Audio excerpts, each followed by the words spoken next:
Ya,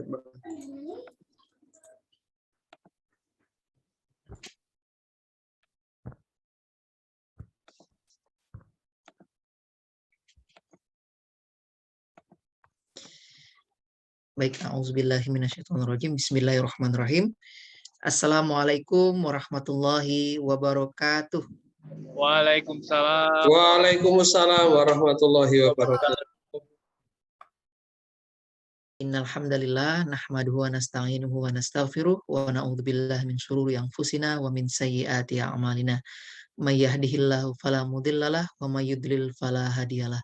Asyhadu an la ilaha illallah wahdahu la syarikalah wa asyhadu anna Muhammadan abduhu wa rasuluh. Allahumma shalli ala sayidina Muhammad wa ala ali sayidina Muhammad. Qala rabbi israhli sadri wa yassirli amri wahlul 'uqdatam min lisani yafqahu qawli. Rabbi anzilni munzalan mubarakan wa anta khairul munzilin. Shadaqallahul azim. Alhamdulillahirabbil alamin. Puji dan syukur kita panjatkan kehadirat Allah Subhanahu wa taala yang telah memberikan kita begitu banyak nikmat, dan alhamdulillah kembali pada malam hari ini Allah pertemukan kita Bapak Ibu dalam rangkaian sesi-sesi pelatihan Masjid Billionaire Angkatan ke-6 yang Masya Allah Tabarakallah pada malam hari ini kita sudah memasuki di ujung dari pilar Baitul Mal Bapak Ibu ya. Alhamdulillah alamin. Kita sama-sama berdoa kepada Allah Subhanahu wa taala semoga apa-apa yang nanti insya Allah akan kita pelajari ya, yang akan kita simak dari guru-guru kita, insya Allah semoga menjadi ilmu yang bermanfaat. Allah jadikan ini menjadi amal soleh yang Allah ridhoi dan Allah catat, dan kemudian mengalir pahalanya kepada kedua orang tua kita, dan mudah-mudahan juga menjadi wasilah pengukur dosa kita di masa lalu. Amin amin ya robbal alamin. Salawat serta salam senantiasa kita aturkan kepada junjungan kita Nabi besar Muhammad SAW beserta keluarga, para sahabat serta pengikut beliau yang senantiasa istiqomah hingga yaumil akhir. Baik, alhamdulillah Bapak Ibu sahabat masjid dari seluruh Indonesia, tak terasa kita kembali bertemu ya di rangkaian sesi pelatihan kita ya di hari Jumat pada di tanggal 5 Agustus 2022 ya. Insyaallah pada malam hari ini kita akan kembali melanjutkan salah satu tema yang insyaallah akan sangat menarik ya untuk kita bahas dalam pilar Baitul Mal dengan tema Baitul Mal, Ziswaf dan Masjid Billionaire. Nah, ini hubungannya erat sekali ini, nanti insya Allah kita akan sama-sama dengarkan dan simak nanti dengan penyampaian dari Ustadz Muhammad Adiyah. Nah, alhamdulillah pada malam hari ini juga insya Allah kita akan dibersamai nih Bapak Ibu untuk membuka sesi pada malam hari ini nanti dengan pembacaan ayat suci Al-Quran yang insya Allah akan dibacakan kembali oleh adik-adik kita dari Masjid At-Taqwa ya. Jadi alhamdulillah ini kemarin sudah Allah beri kesempatan ya Bang Gun untuk langsung bisa mengunjungi Masjid At-Taqwa, kemudian menyapa adik-adik ini, Masya Allah Tabarakallah, yang istiqomah ini membersamai pelatihan ya. Nanti boleh dikirimin sertifikatnya juga nih berarti Bang Gun. Nanti dapat sertifikat khusus anak-anaknya nanti. Aduh, Masya Allah. Ya, walaupun mungkin ya apa membersamai orang tua, tapi Masya Allah ini sebuah apa namanya ya, harapan, sebuah doa ya dari kita semuanya bahwa mudah-mudahan nanti generasi-generasi anak-anak kita inilah yang insya Allah akan melanjutkan perjuangan kita insya Allah dalam rangka memakmurkan masjid-masjidnya Allah. Seperti yang telah disampaikan oleh para guru kita bahwa ikhtiar kita, niat kita, gerak kita untuk memakmurkan masjidnya Allah ini, kita juga nggak tahu ujungnya ada di mana Bapak Ibu. Tapi ketika kita memulainya pada hari ini dengan ilmu-ilmu yang telah kita dapatkan dari para guru-guru kita, insya Allah kita niatkan ya, dan kita doakan semoga ini menjadi tahapan awal ya dalam proses transformasi di masjid-masjid kita, sehingga mudah-mudahan akan lebih banyak kebaikan yang hadir dari masjid ya, akan bergerak masjid kita untuk bisa melayani umat yang menjadi solusi bagi umat, dan mudah-mudahan setiap rangkaian kebaikan-kebaikan yang hari ini bergulir ya di masjid-masjid kita ya dengan ikhtiar kita untuk memakmurkannya tadi, semoga insya Allah terus mengalir pahalanya kepada kita ya dan kepada anak-anak cucu kita, dan mudah-mudahan nanti generasi-generasi penerus kita yang juga akan memakmurkan ini insya Allah mudah-mudahan juga nanti Allah berikan keistiqomahan nanti untuk bisa menghadirkan semakin banyak kemanfaatan dari masjid. Amin amin ya rabbal alamin. Bapak Ibu sahabat majlis semuanya, insya Allah untuk keberkahan pertemuan kita pada malam hari ini, marilah sama-sama kita buka dengan melafalkan basmalah. Bismillahirrahmanirrahim. Dan insya Allah kita mohon kesediaan adik-adik ya. Tadi surah At-Taubah ayat berapa? Nah, 26. Masya Allah, siap. Ini kita berikan kesempatan sekali lagi kepada adik-adik kita, insya Allah untuk membacakan surah At-Taubah ayat 26 beserta terjemahannya. Mudah-mudahan insya Allah pembacaan ayat ini insya Allah memberikan keberkahan pada pertemuan kita pada malam hari ini. Amin amin ya rabbal alamin. Kepada adik-adik, waktu dan tempat, Abang persilakan. Assalamualaikum warahmatullahi wabarakatuh. Waalaikumsalam warahmatullahi wabarakatuh. A'udzu billahi minasy syaithanir rajim. Inna iddatash syuhuri 'indallah asy-syuhuri 'indallah isna asyara syahran fi kitabillah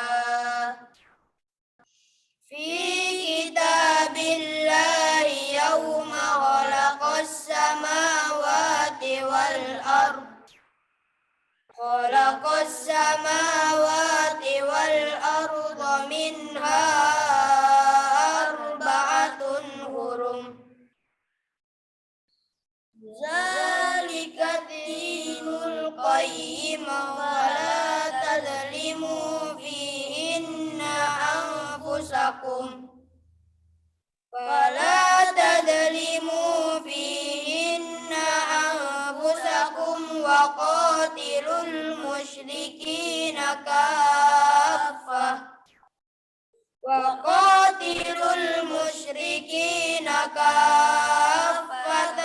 kama yuqatilunakum kaffah wa'lamu annallaha ma'al muttaqin. Artinya, aku berlindung dari Allah dari godaan setan yang terkutuk. Sesungguhnya jumlah bulan menurut Allah ialah 12 bulan. Sebagaimana dalam ketetapan Allah pada waktu Dia menciptakan langit dan bumi. Di antaranya ada 4 bulan haram. Itulah ketetapan agama yang lurus. Maka janganlah kamu menzalimi dirimu dalam bulan yang 4 itu. Dan perangilah kaum musyrikin semuanya, sebagaimana mereka pun memerangi kamu semuanya. Dan ketahuilah bahwa Allah beserta orang-orang yang takwa. Assalamualaikum warahmatullahi wabarakatuh. Waalaikumsalam warahmatullahi wabarakatuh. Alhamdulillah, masya Allah, tabarakallah. Jazakumullah adik-adik ya, santri cilik ya, ormas cilik dari Masjid At-Taqwa Jatim yang masya Allah tabarakallah tadi telah membacakan surah At-Taubah ayat 36 ya. Semoga Allah senantiasa ya memberikan keberkahan ya kepada adik-adik semuanya.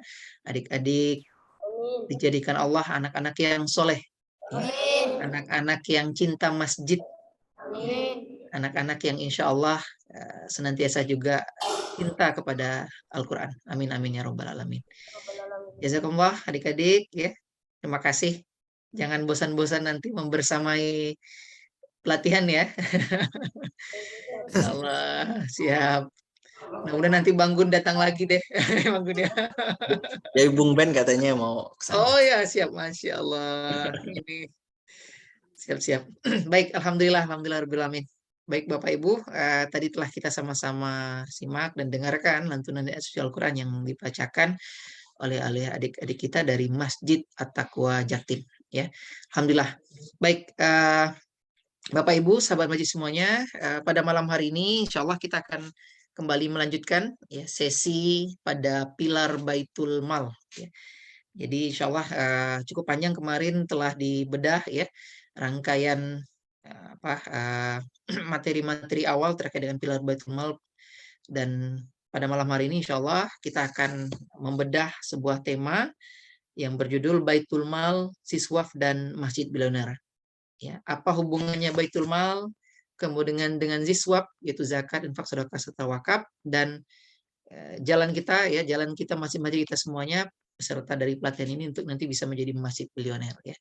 Nah, ini menjadi semakin menarik karena memang perintah atau dua syariat yang biasanya selalu bersanding dalam Al-Quran di banyak ayat, yaitu adalah syariat untuk menegakkan sholat dan menunaikan zakat. Ini seringkali terpisahkan Bapak Ibu. Sholatnya di masjid, tapi bayar zakatnya kita kadang-kadang bingung mau kemana begitu ya. Nah, Baitul Mal mudah-mudahan ini menjadi sebuah lembaga ya, yang insya Allah mudah-mudahan nanti kita bisa hadirkan di masjid kita dalam rangka menyandingkan dua syariat ini di masjid ya. Jadi kita nggak perlu jauh-jauh ya ketika kita semuanya yang telah berkewajiban untuk menunaikan zakat ya, baik itu zakat mal dan lain sebagainya ya, kemudian menyalurkan zakat kita sudah sangat mudah, dan insya Allah nanti juga bisa menyalurkan zakat serta wakaf kita nanti insya Allah melalui Baitul Mal yang mudah-mudahan pasca pelatihan ini ya Bapak Ibu sahabat majlis semuanya nanti bisa segera membentuk dan mendirikannya insya Allah. Nah, alhamdulillah pada malam hari ini kita akan sama-sama mendengarkan dan menyimak penyampaian materi ya, yang insya Allah nanti akan disampaikan oleh Ustadz Muhammad Adia Nugraha. Beliau adalah wakil pengasuh di Masjid Kapal Munzalan yang membawahi pusat dakwah. Saya izin menyapa beliau. Assalamualaikum Ustadz Adia. Waalaikumsalam, Pak Haji. Masya Allah, sehat Ustadz? Alhamdulillah. Alhamdulillah. Nah, Ustadz Adia ini Bapak Ibu juga menjadi Dewan Syariah ya Ustadz ya, di Baitul Mal Munzalan Indonesia. Jadi kami juga biasanya di Masjid Enterprise, khususnya di Baitul Mal Masjid ya. Alhamdulillah saat ini lebih dari 200-an member Baitul Mal Masjid yang merupakan alumni dari pelatihan Masjid Bilioner. Alhamdulillah ini terus bergerak dan kemudian menghadirkan Baitul Mal di masjid-masjid sahabat semuanya ya. Jadi seringkali juga kami berkonsultasi dengan Ustadz Adia terkait dengan hal-hal kaitannya tentang syariat ya, terkait dengan pengelolaan zakat, infak, sedekah serta wakaf dan Baitul Mal ini. Jadi insya Allah malam hari ini Ustadz kita izin mendengarkan dan menyimak Ustadz tentang gimana ini langkah Baitullah sudah dikupas tuntas ya. Kemudian Baitul Quran kemarin juga Masya Allah Tabarakallah juga sudah dikupas tuntas oleh para narasumber, oleh Bung Ben, oleh Ustadz Andika dan narasumber yang lainnya. Pada malam hari ini merupakan rangkaian dua terakhir materi untuk pilar Baitul Mal Ustadz Adia ya. Dan ini sebenarnya yang paling menarik adalah ketika kita ingin menghadirkan Baitul Mal ini, kita ingin mengaktifasi DNA kepedulian masjid yang sebenarnya ini juga telah dicontohkan oleh Rasulullah dan para sahabat di di zaman dahulu, dan bahkan juga di masjid-masjid terdahulu di Nusantara juga bagaimana masjid itu peduli dengan permasalahan yang ada di sekitar ya. Masjid ini peduli dengan masyarakat ataupun rakyat yang kelaparan, itu benar-benar nyata begitu ya, masjid berperan ataupun menjadi solusi. Dan insya Allah kita izin mendengarkan Ustadz Adia ilmu yang insya Allah nanti sampaikan kepada kita semuanya, mungkin sekitar 30-40 menit Ustadz. Dan kemudian nanti insya Allah mudah-mudahan bisa kita lanjutkan dengan sesi diskusi sekitar 15-20 menit setelahnya. Demikian kepada Ustadz Adia, waktu dan tempat kami persilahkan. Baik. A'udzu billahi minasyaitonir rajim. Bismillahirrahmanirrahim. Alhamdulillahilladzi hadana li hadza wa ma kunna linahtadiya laula an hadanallah. Asyhadu an la ilaha illallah wa asyhadu anna Muhammadan abduhu wa rasuluh. Wa qala rabbi shrah li sadri wa yassir li amri wa hlul 'uqdatam min lisani yafqahu qawli. Wa qur rabbi anzilni munzalan mubarakan wa anta khairul munzilin. Sahabat masjid yang dirahmati Allah dimanapun berada, ada alim ulama, ada guru-guru, ada senior-senior, ada sesepuh semuanya yang dirahmati Allah. Assalamualaikum warahmatullahi wabarakatuh. Alhamdulillah, kesempatan malam hari ini kita bertemu kembali. Setelah kemarin kita bertemu sempat 2 kali di Baitullah. Nah, sekarang kita sudah masuk di Baitul Mal. Nah, biasanya di Baitul Mal ini sudah mulai seger. Kenapa? Karena banyak bicara angka, banyak bicara pertumbuhan, banyak bicara berapa omset. Nah, apalagi judulnya kali ini adalah Baitul Mal, Ziswaf, dan Masjid Bilioner. Oh, berarti untuk menjadi masjid dengan omset miliaran itu harus menggunakan satu teknologi, harus menggunakan satu cara, yaitu adalah teknologinya teknologi Ziswaf. Izin saya share screen. Nampak ya Bang Haji share screen-nya ya? Alhamdulillah jelas Ustaz. Inilah kita akan bahas teknologi Ziswaf. Insya Allah 30 menit ke depan. Apa ini teknologi Ziswaf? Jadi hebatnya Al-Quran, hebatnya Islam, benar-benar turun dalam keadaan sempurna. Dia betul-betul ibarat satu paket yang lengkap. Makanya ada beberapa dari ulama berkata Islam itu bukan agama, Islam ini din, lebih dari sekedar agama, bukan hanya kegiatan ritual. Islam ini adalah pola pikir, Islam ini adalah lifestyle, Islam ini adalah bagaimana peraturan kehidupan diatur sebenar-benarnya. Makanya kalau saya memaknai Ziswaf ini tidak hanya sekedar syariat, Ziswaf ini adalah teknologi yang harus kita jaga dan kita kembangkan. Kenapa? Karena dengan teknologi ini orang-orang kapitalis, orang-orang komunis, orang-orang yang nggak menyukai bagaimana Islam bertumbuh itu ketakutan. Oleh karena itu saat ini di mana teknologi ini berkembang, disitulah kita ditakuti sebenarnya. Nah makanya kita harus lihat dulu teknologi Ziswaf ini yang harus kita bedah malam hari ini. Nah makanya untuk membuat teknologi ini kuat dan tertanam secara mendalam, ada 2 platform yang harus kita kuatkan. Yang pertama pastinya Baitul Mal. Untuk apa? Untuk menuju platform yang kedua, untuk Masjid Bilioner. Langsung aja kita balik review sebentar ke ayat Masjid Bilioner ya. Kenapa sih Ustaz ngomongin Ziswaf harus masjid? Karena memang SK-nya seperti itu. Di ayat At-Taubah, surah At-Taubah ayat 18, ini kalau kata Bung Ben ayat Masjid Bilioner. Kenapa terus diulang? A'udzubillahi minasyaitonirrajim. Innama ya'muru masajidallah man amana billahi wal yawmil akhir wa aqamas shalah wa ata zakah. Ini yang menarik. Yang pertama Allah bilang yang bisa memakmurkan masjid ini manusianya, man amana, orang yang beriman. Output dari iman taat. Oke, aqamas shalah, output dari mendirikan shalah teladan. Yang menarik adalah wa ata zakah. Orang yang ada di masjid ini berpikiran adalah untuk bagaimana dia bisa mendistribusikan zakat. Artinya, masjid adalah tempat untuk orang meningkatkan keimanannya, man amana billah. Masjid juga tempat orang untuk mendirikan sholat dan memfilter dirinya dari sifat fahsya, mungkar, dan munafik. Ingat materi yang lama. Dan masjid juga adalah tempat orang-orang menunaikan zakat, mengumpulkan zakat, dan mendistribusikan zakat. Nah, saat ini peran dan fungsi masjid terlepas dari pertama yang kedua. Harus ada misalkan hanya ada tadi kajian-kajian untuk meningkatkan keimanan, pemelaksanaan sholat. Tapi di istilah ata zakah, masjid-masjid hanya menjadi penyelenggara UPZ di setahun sekali di bulan Ramadan. Ini yang agak nampaknya harus kita breakdown kembali. Kenapa? Karena kalau kita lihat dari ruh DNA dasar kemasjidan dari ayat tadi, kita bisa dapat DNA pertama man amana billah, orang yang beriman itu taat. Oke, taat, dia akan ngikut, dia akan manut dengan imamnya, dia akan selama imamnya beriman pada Allah dan Rasulnya. Selama seorang imam tadi pemimpinnya memerintahkan perintah Allah dan Rasulnya. An-Nisa 59, kan? Dia juga teladan. Kenapa teladan? Karena dengan sholat, sholat ini tanha anil fahsya wal munkar. Sholat ini menghilangkan fahsya dan munkar. Jadilah sifatnya orang itu teladan. Yang menarik adalah bagaimana DNA kepedulian itu tumbuh di dalam masjid. Nah, jangan sampai. Ya? Oke. Jangan sampai kepeduliannya ini tidak tumbuh di masjid. Harus tumbuh di masjid dan harus terlembagakan dengan baik.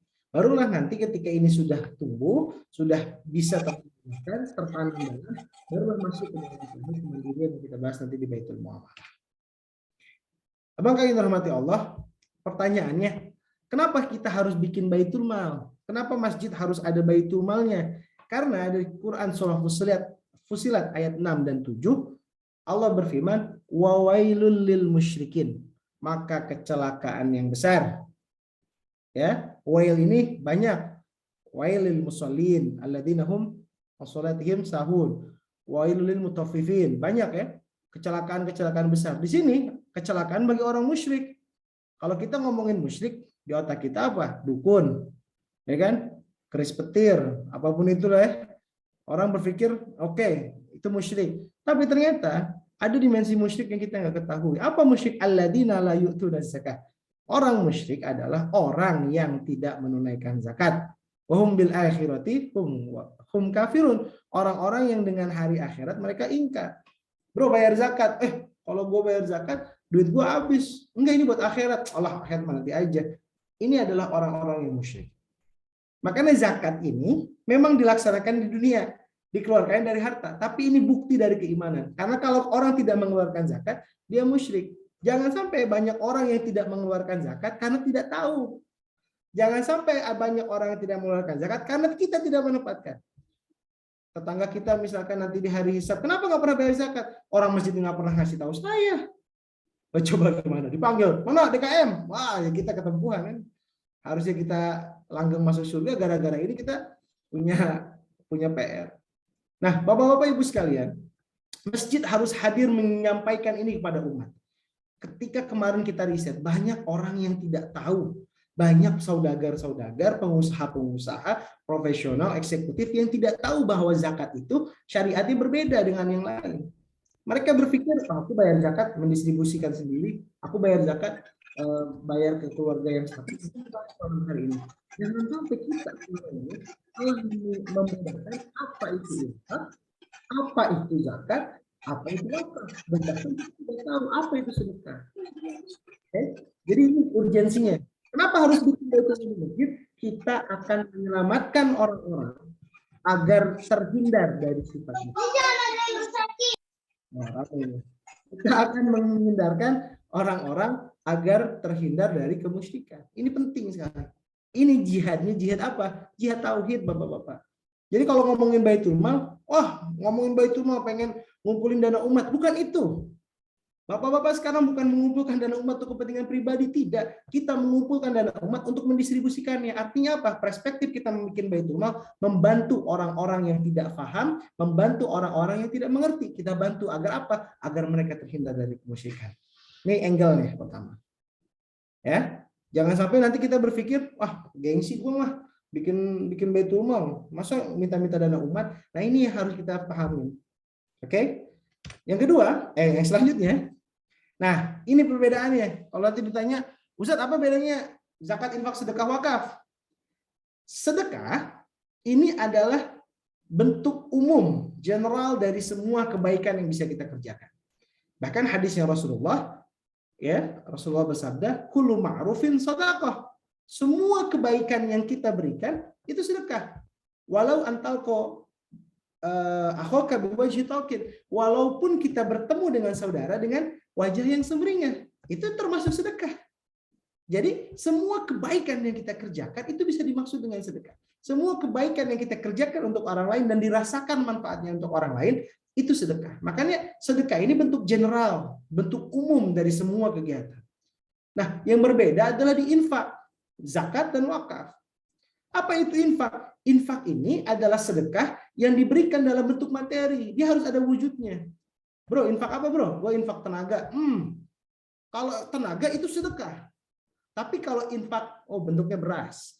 Infak bentuknya alat-alat alat mandi. Infak bentuknya harta, uang. Nah, itu infak materi. Ya, hukumnya apa? Sunnah. Nah, kalau zakat, dia sedekah juga. Tapi sedekah dengan syarat dan ketentuan yang berlaku. Makanya nanti kita bedah di ayat Quran surah Taubah ayat 60. Redaksi yang Allah sebutkan itu sedekah. Tapi ada di akhir kalimat nanti fardhah, sedekah yang wajib, gitu kan? Tapi kata-kata sedekah ini adalah bentuk general tadi. Oke. Terakhir adanya wakaf. Apa ini wakaf? Wakaf juga sedekah, tapi sedekah yang jariyah, sedekah yang tidak habis ketika itu. Mungkin ada orang yang ketika orang lain buka puasa, dia masakin bala-bala, dia masakin bakwan, dia masakin pisang goreng, diberikan, bentuknya infak. Setelah buka puasa, bakwannya habis. Oke? Tapi kalau wakaf, dia nggak bisa. Saya mewakafkan pisang goreng ke masjid, berarti pisang goreng nggak boleh dimakan. Pisang goreng cuma boleh dicium, dilihatin aja. Kenapa? Karena wakaf ini harus terus berkelanjutan. Berarti nggak boleh dalam bentuk makanan. Bentuknya apa? Bentuknya lampu, wakaf lampu. Selama lampunya masih berpijar, bersinar, di situ juga kebaikan mengalir sama orangnya walaupun orangnya sudah meninggal. Kalau lampunya mati gimana Ustadz? Ya sudah. Kebaikannya selesai. Oh berarti jangan lampu. Apa dong bangunan? Apa dong tanah? Apa dong mobil? Nah itu bisa. Nanti kita bahas satu persatu. Tapi di pertama ini kita harus coba breakdown dulu apa perbedaan dari zakat, infak, sedekah dan wakaf. Ternyata ini perbedaannya. Jadi sedekah ini bentuk generalnya. Ya. Kalau infak itu materi spesifik, zakat ini yang wajib dengan syarat dan ketentuan yang berlaku, wakaf ini adalah sedekah dalam bentuk aset yang terus mengalir dan abadi. Sip? Lanjut. Nanti silakan persiapan pertanyaan. Coba kita lihat di ayat Quran surah Al-Baqarah ayat 215. Oh ini saya nggak tulis ayatnya. Ini di Quran surah Al-Baqarah ayat 215. Yas'alunaka madza yunfiqun. Qul ma anfaqtum min khairin falil walidaini wal aqrabin wal yatama wal masakin wabnis sabil. Wa ma taf'alu min khairin fa innallaha bihi alim. Mereka bertanya tentang apa yang mereka nafkahkan, apa yang mereka infakkan. Apa-apa saja yang harta yang kamu infakkan hendaklah kamu kirim atau berikan kepada satu ibu bapak, dua kaum kerabat, tiga anak yatim, keempat orang miskin, kelima orang sedang dalam perjalanan. Nah, ini di Munzalan kami jadikan sebagai asnaf infak. Ya, ini perspektif kita berinfak. Mana saja ketika kita punya harta, mana saja infak yang kita berikan. Yang pertama, infak yang harus kita utamakan adalah kepada orang tua. Oke? Setelah orang tua, kerabat. Kerabat ini siapa? Orang-orang terdekat. Istri masuk mana Ustaz? Istri masuk kerabat. Bapak-bapak yang dirahmati Allah, selama kita masih punya ibu, kita masih harus coba memastikan orang tua kita tidak kebutuhan primernya tidak terlepas. Jangan sampai ketika kita sudah menikah, orang tua kita tidak kita penuhi kebutuhannya. Ini ada yang salah. Nafkahnya salah. Nah, ketika dua format tadi sudah clear, orang tua sama kerabat tadi sudah clear, maka stage yang selanjutnya yang harus diamankan apa? Anak yatim. Loh, kok anak yatim spesifik Ustaz? Yes, karena anak yatim ini bom waktu. Kenapa bom waktu? Kalau tidak kita amankan anak-anak yatim di sekitar kita, maka suatu saat kelak dia akan menjadi orang yang memusuhi Islam. Makanya Muslim ini harus mengamankan anak yatim. Rasulullah sangat sayang sekali sama anak yatim. Ketika mereka disayang, mereka diurus, mereka dibenarkan, kelak mereka akan menjadi orang-orang yang memperjuangkan agama Islam. Makanya gerakan infak beras di Munzalan fokusnya sama siapa? Anak yatim penghafal Quran. Spesifik lagi nih, anak yatimnya di mana? Di pondok. Dia harus jadi santri sambil ngapal Quran baru kita kasih beras. Nah, jadi teman-teman besok-besok mohon maaf infak jangan ditabur-tabur. Ayo bagi-bagi infak di mana? Bagi-bagi infaknya contoh mohon maaf ya. Contoh dibawa sebentuk sembako keliling-keliling. Seyogianya infaknya harus sudah mulai tertata. Infaknya di mana kita bagikan? Infaknya kita bagikan dalam bentuk makan-makan. Siapa yang boleh makan? Orang yang sudah sholat berjamaah. Lebih spesifik, gitu. Ya, contoh seperti itu. Selanjutnya siapa? Stage keempat adalah orang ibnu sabil, orang miskin. Orang miskin ini kita salurkan infaknya kepada mereka. Dan yang kelima adalah ibnu sabil, orang dalam perjalanan. Nah, teman-teman yang dirahmati Allah, infak dalam ayat 215 di surah Al-Baqarah ini adalah bagaimana cara kita melihat gambaran kita sebagai seorang muslim harus bisa mendeliver atau kita menafkahkan harta kita sampai ke level seperti itu. Jadi jangan sampai juga kita berinfak untuk orang lain ternyata orang tua kita tidak kita siapkan. Kita berinfak untuk orang lain ternyata anak istri kita tidak kita perhatikan, tetap harus kita perhatikan juga. Ya. Nah, infak ini kita sebagai amil, kita sebagai baitul mal punya perspektif yang menarik apa? Infak ini lentur akadnya. Jadi berapa Ustaz presentasinya? Yang lebih banyak dibagikan. Biasanya orang-orang itu membagikan 90% lebih. 10% ini untuk apa? Untuk biaya operasional pembagian. Contoh, ada infak 100 kilo beras. Oke, bentuknya uang. Ya, misalkan uang 1 kilo beras 10.000, uangnya 100 kilo 1 juta, 10 juta misalkan ya. Ada uang 10 juta untuk beli 100 kilo beras, contoh. Ketika ada uang tersebut, tidak dibelikan 100 kilo beras. Kenapa kalau dibelikan 100 kilo beras, si berasnya hanya diam di tempat? Maka dibelikan berapa? Beras yang dibelikan 90 kilo. Terus sisanya yang jatah 10 kilo untuk apa? Untuk beli bensin. 10 kilo untuk apa? Untuk konsumsi orang yang angkat beras. Nah, ini perspektif kita menyalurkan infak tadi. Gitu. Ya. Kok bisa seperti itu? Kita bisa mengambil dari apa? Dari syariat yang kedua.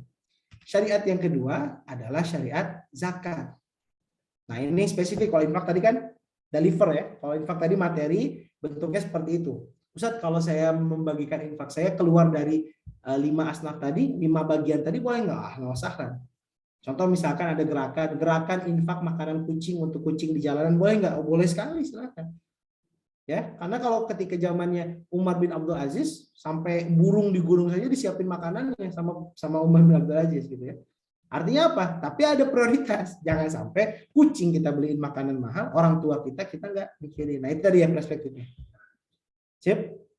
Nah, masuk ke syariat yang kedua itu di zakat.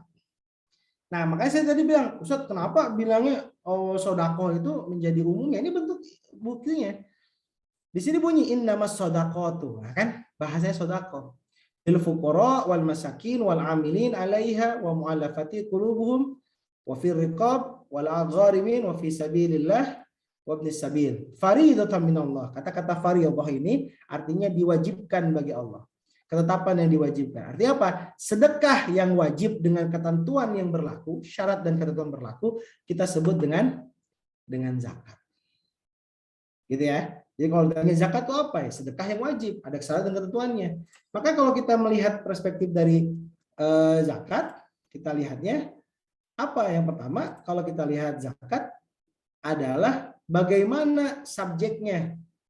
Ya, subjek ini siapa? Barang-barang yang kita akan zakat itu sudah sampai nisab dan sudah sampai haul. Nisab ini apa? Nisab ini batas minimum orang mengeluarkan zakat. Dan haulnya apa? Haul ini adalah batas atau jangka waktu 1 tahun zakat dikeluarkan. Sebentar. Oke, sebentar. Izin, kepencet. Saya masuk kembali ke ini. Oke.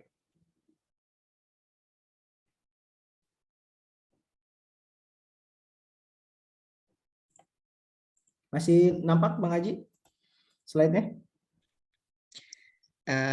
Ini tampilannya di Canva nih, Ustaz. Iya, sebentar. Oh iya, siap. Kepencet. Maaf.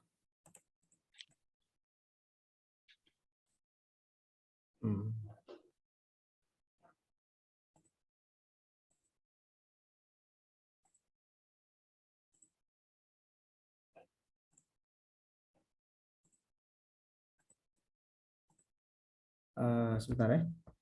Kayaknya ada yang keliru.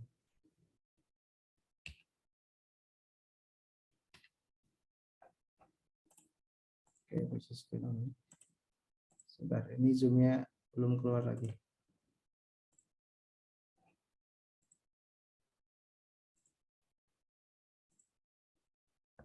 Ya, mohon maaf, ini ada kendala teknis.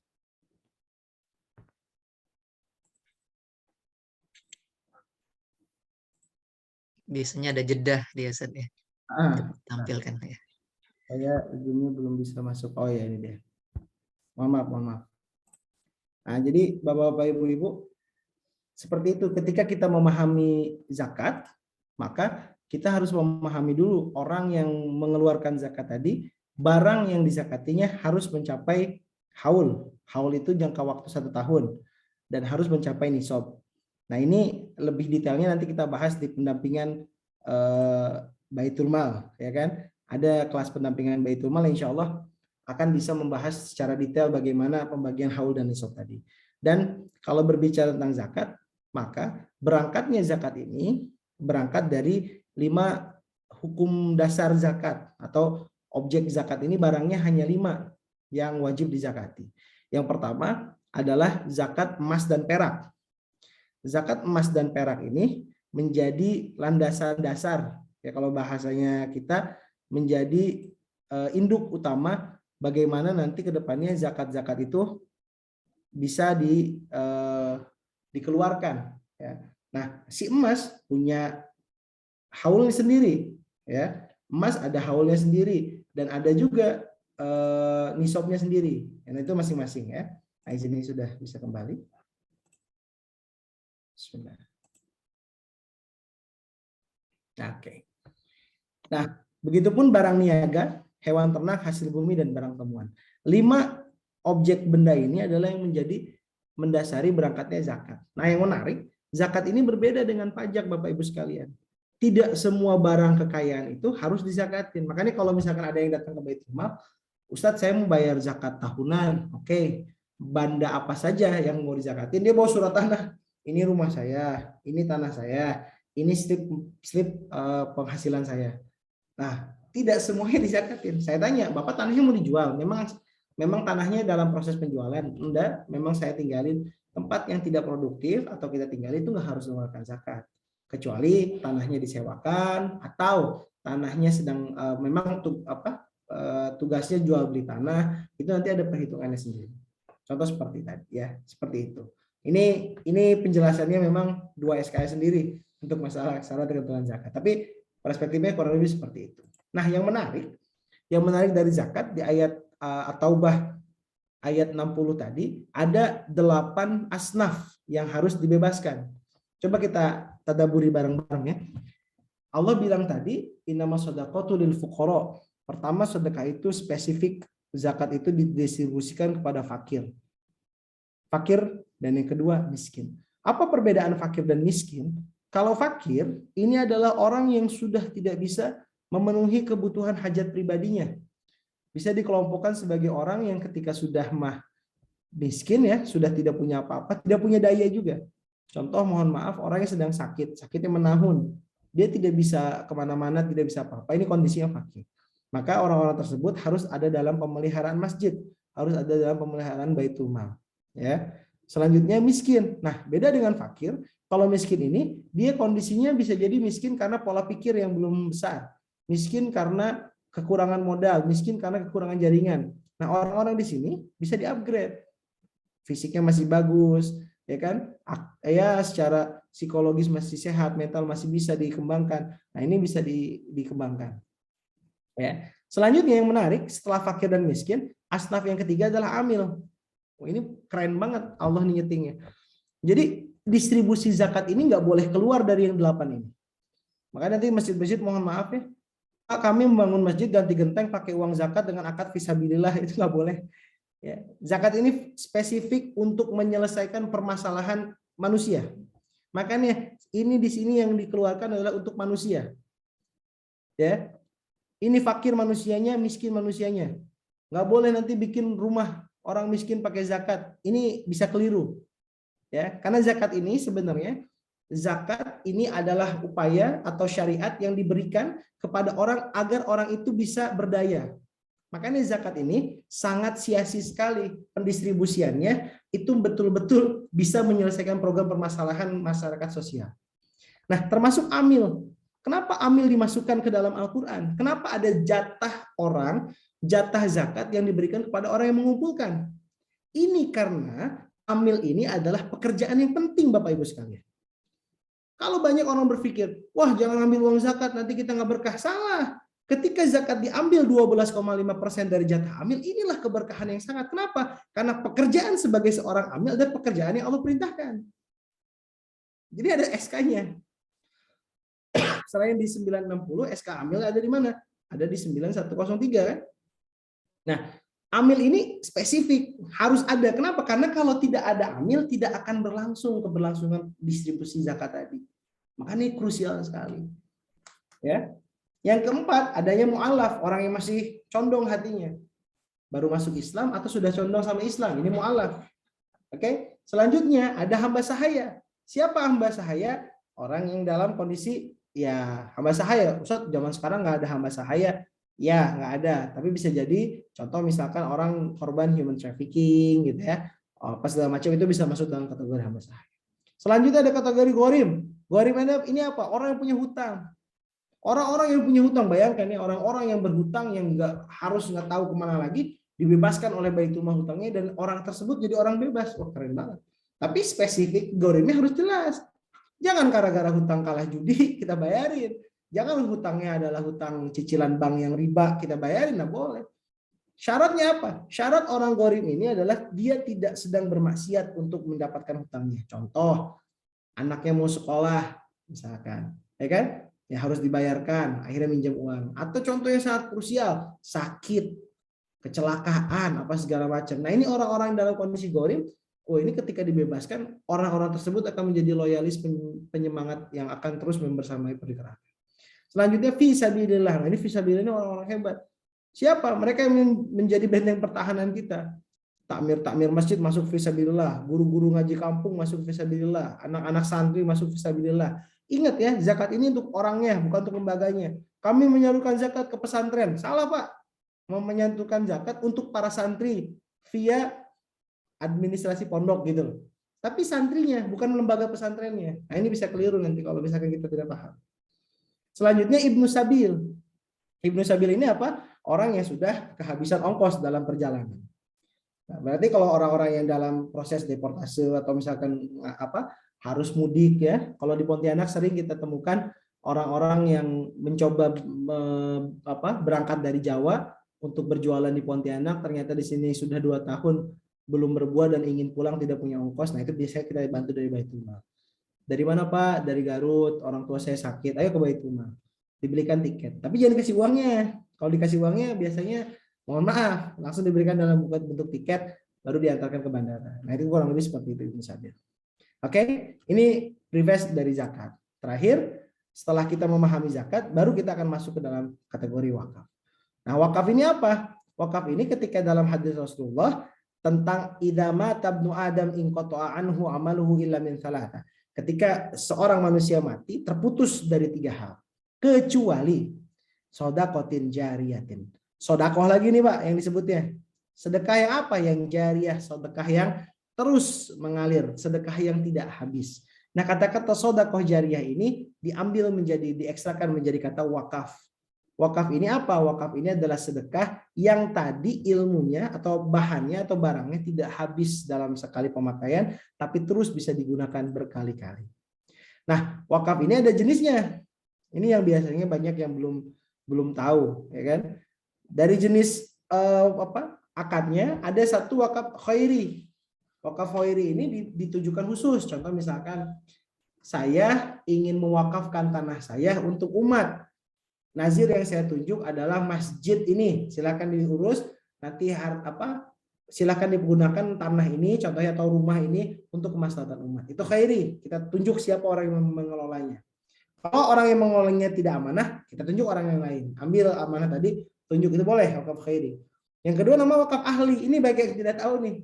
Wakaf ahli ini apa? Wakaf ahli ini adalah wakaf yang diberikan kepada keluarga. Seperti mungkin nanti ayahanda Buya yang dari Aceh bisa ngasih testimoni ketika warga Aceh berangkat haji mendapatkan apa? Mendapatkan uang saku dari apa? Dari wakaf ulama Aceh yang membeli tanah di sekitar Masjidil Haram. Tanahnya diwakafkan. Tanah tersebut dibangun hotel, ya kan? Dan dari penghasilan hotel tersebut sebagian hartanya tadi atau hasilnya tadi diberikan manfaatnya kepada siapa? Kepada jamaah haji dari Aceh. Ini ahli, dia spesifik. Contoh Bapak Ibu sekarang punya anak 11. Daripada anak saya berantem, saya wakafkan tanah saya. Saya wakafkan tanah saya untuk dimanfaatkan kepada anak keturunan saya, tapi tidak boleh dijual. Nah, gitu. Jadi kalau sudah diwakaf nggak bisa dijual. Tapi memang spesifik yang bisa memanfaatkan adalah keluarga. Ini ahli. Nah, ada gabungan dari khairi dan ahli namanya wakaf musyarak. Contohnya seperti apa? Contohnya ada seorang pengusaha usahanya maju tapi anaknya tidak ada yang mau melanjutkan. Aduh, siapa yang melanjutkan usaha saya?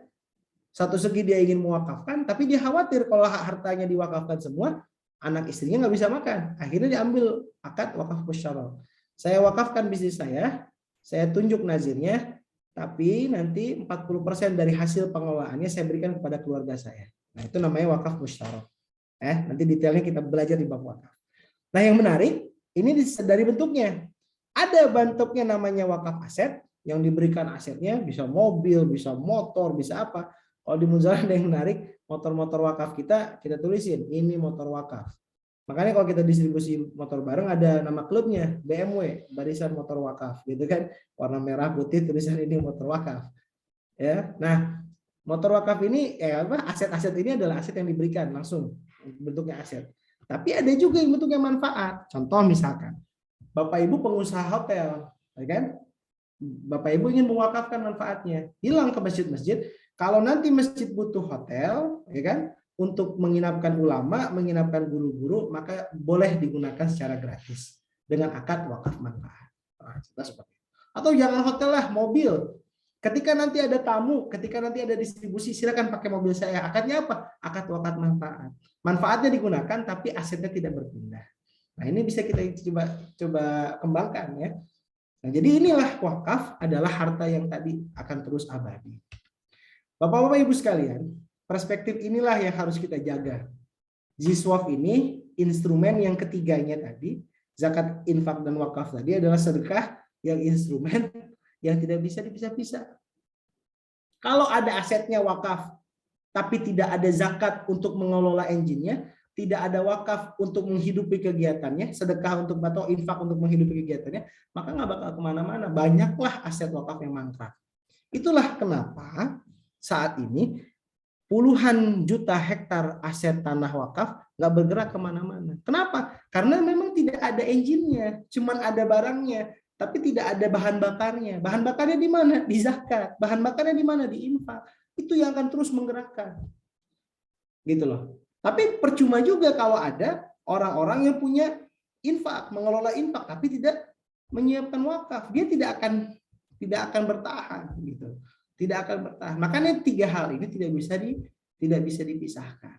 Nah, salah satu contoh ketika Masjid Kapal Munzalan saat ini dengan izin Allah dari 2019 fokus pada ketiga akad tersebut, bagaimana mengembangkan, mensistemasi infak, bagaimana memperkenalkan zakat, dan bagaimana membumikan wakaf, maka luar biasa. Pertumbuhannya, grafiknya eksponensial sekali. Contoh seperti ini, kita lihat. Nah, ini adalah laporan rekap zakat, infak, sedekah, dan wakaf di Masjid Kapal Munzalan, di Baitul Mal Munzalan Indonesia, setiap tahunnya. Pertumbuhannya kita lihat di 2018, per tahun 6 miliar. Ketika sudah memperbaiki sistem, 2019 bertumbuh jadi 23 miliar, 4 kali lipat Bapak Ibu sekalian. Yang mengerikannya di 2020, dia bertumbuh menjadi dari 23 ke 73. Ya kan? Pertumbuhannya 3 kali lipat. Dan selesai di situ, Ziswapnya terus bertumbuh. 2021 mencapai 116 miliar rupiah. Dan insya Allah sekarang baru 7 bulan, di 2022 sudah sampai 66 miliar. Ini gabungan dari zakat, infak, sedekah, dan wakaf. Kenapa bisa seperti ini? Karena ketiga instrumen tadi saling melengkapi. Dia nggak jalan masing-masing. Nggak diurusin zakatnya aja, nggak disuruhin infaknya saja, nggak disiapin. Enggak, dia ini. Terlihat dari ini, lihat. Ini pertumbuhan dari SPA ini adalah santri penerima amanah. Santri penerima amanah ini kalau bahasanya di tempat lain adalah karyawan. Bagaimana 17 orang dari karyawan Baitul Mal di awal mulai merintis, saat ini sudah mencapai 370 orang dengan jangka waktu 5 tahun. Lompatan ini kan bukan lompatan yang ringan, tapi lompatan yang luar biasa. Gitu ya. Begitupun dengan pertumbuhan Paskas. Paskas ini apa? Volunteer kita. Volunteer orang-orang yang membantu kita menggerakkan infak beras tadi.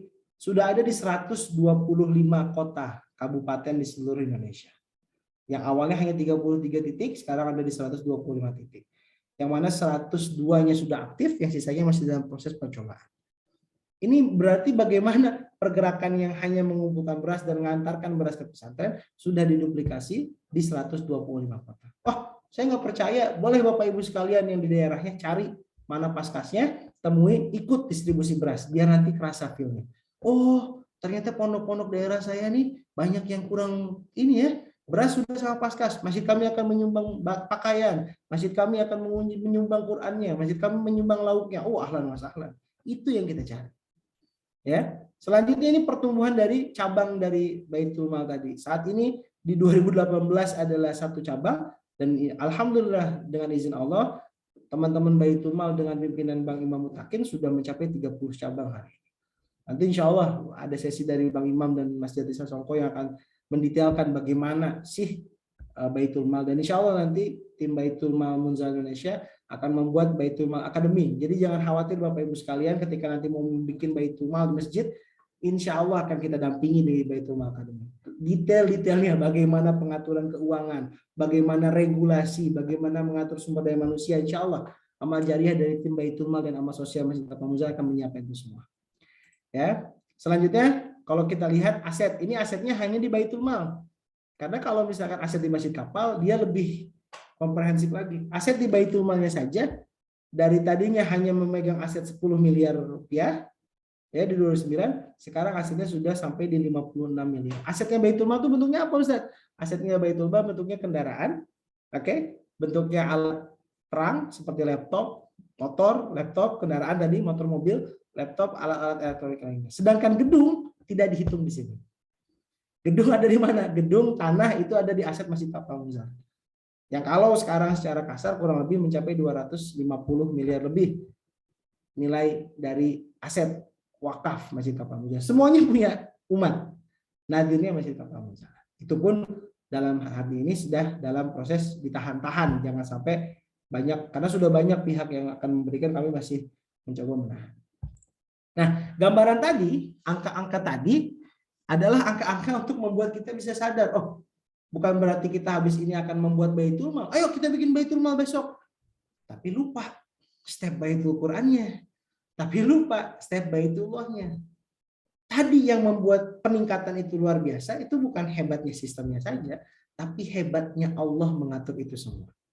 Makanya tugas kita sebagai orang Baitul Mal memang memantaskan diri agar apa? Agar Allah akan tumbuhkan. Ustaz, kami di daerah nggak ada orangnya. Jangan khawatir, nanti Allah akan datangkan orangnya di waktu yang tepat. Nanti akan Bang Imam diekspor dari Jambi, saya dari Bandung, Bang Jeriko dari Jogja. Luar biasa, dari luar kota digabungkan membentuk kolaborasi yang senada. Nah, yang terakhir, kita harus bisa merubah cara pandang dari zakat, infak, sedekah, wakaf ini dalam perspektif yang mudah dipahami oleh umat.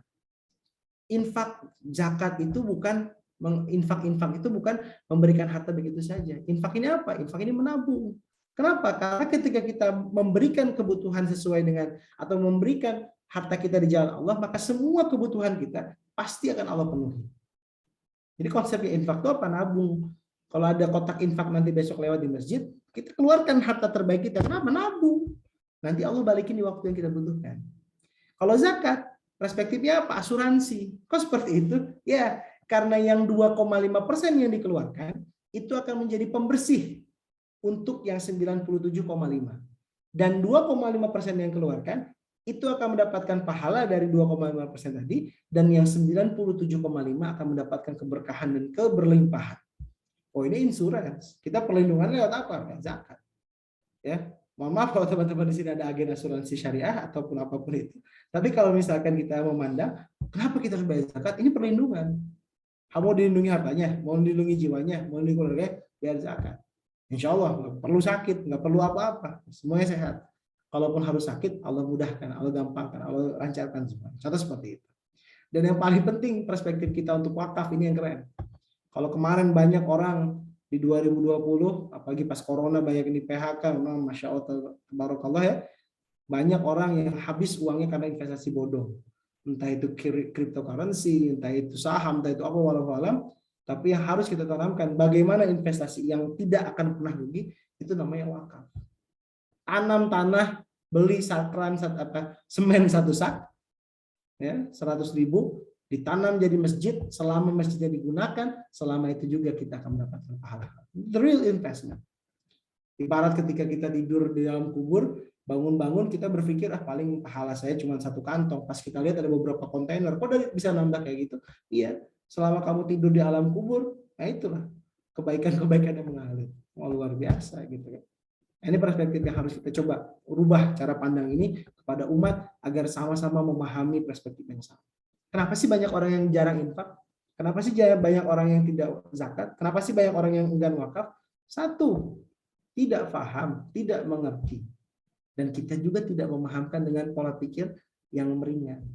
Gitu kurang lebih. Terakhir, kenapa Baitul Mal bisa luar biasa? Baitul Mal Munzalan Allah berikan anugerah yang luar biasa saat ini. Kenapa Baitul Mal ini sangat keren? Karena Baitul Mal ini punya satu prinsip namanya jas. Jas ini apa? Jembatan amal soleh.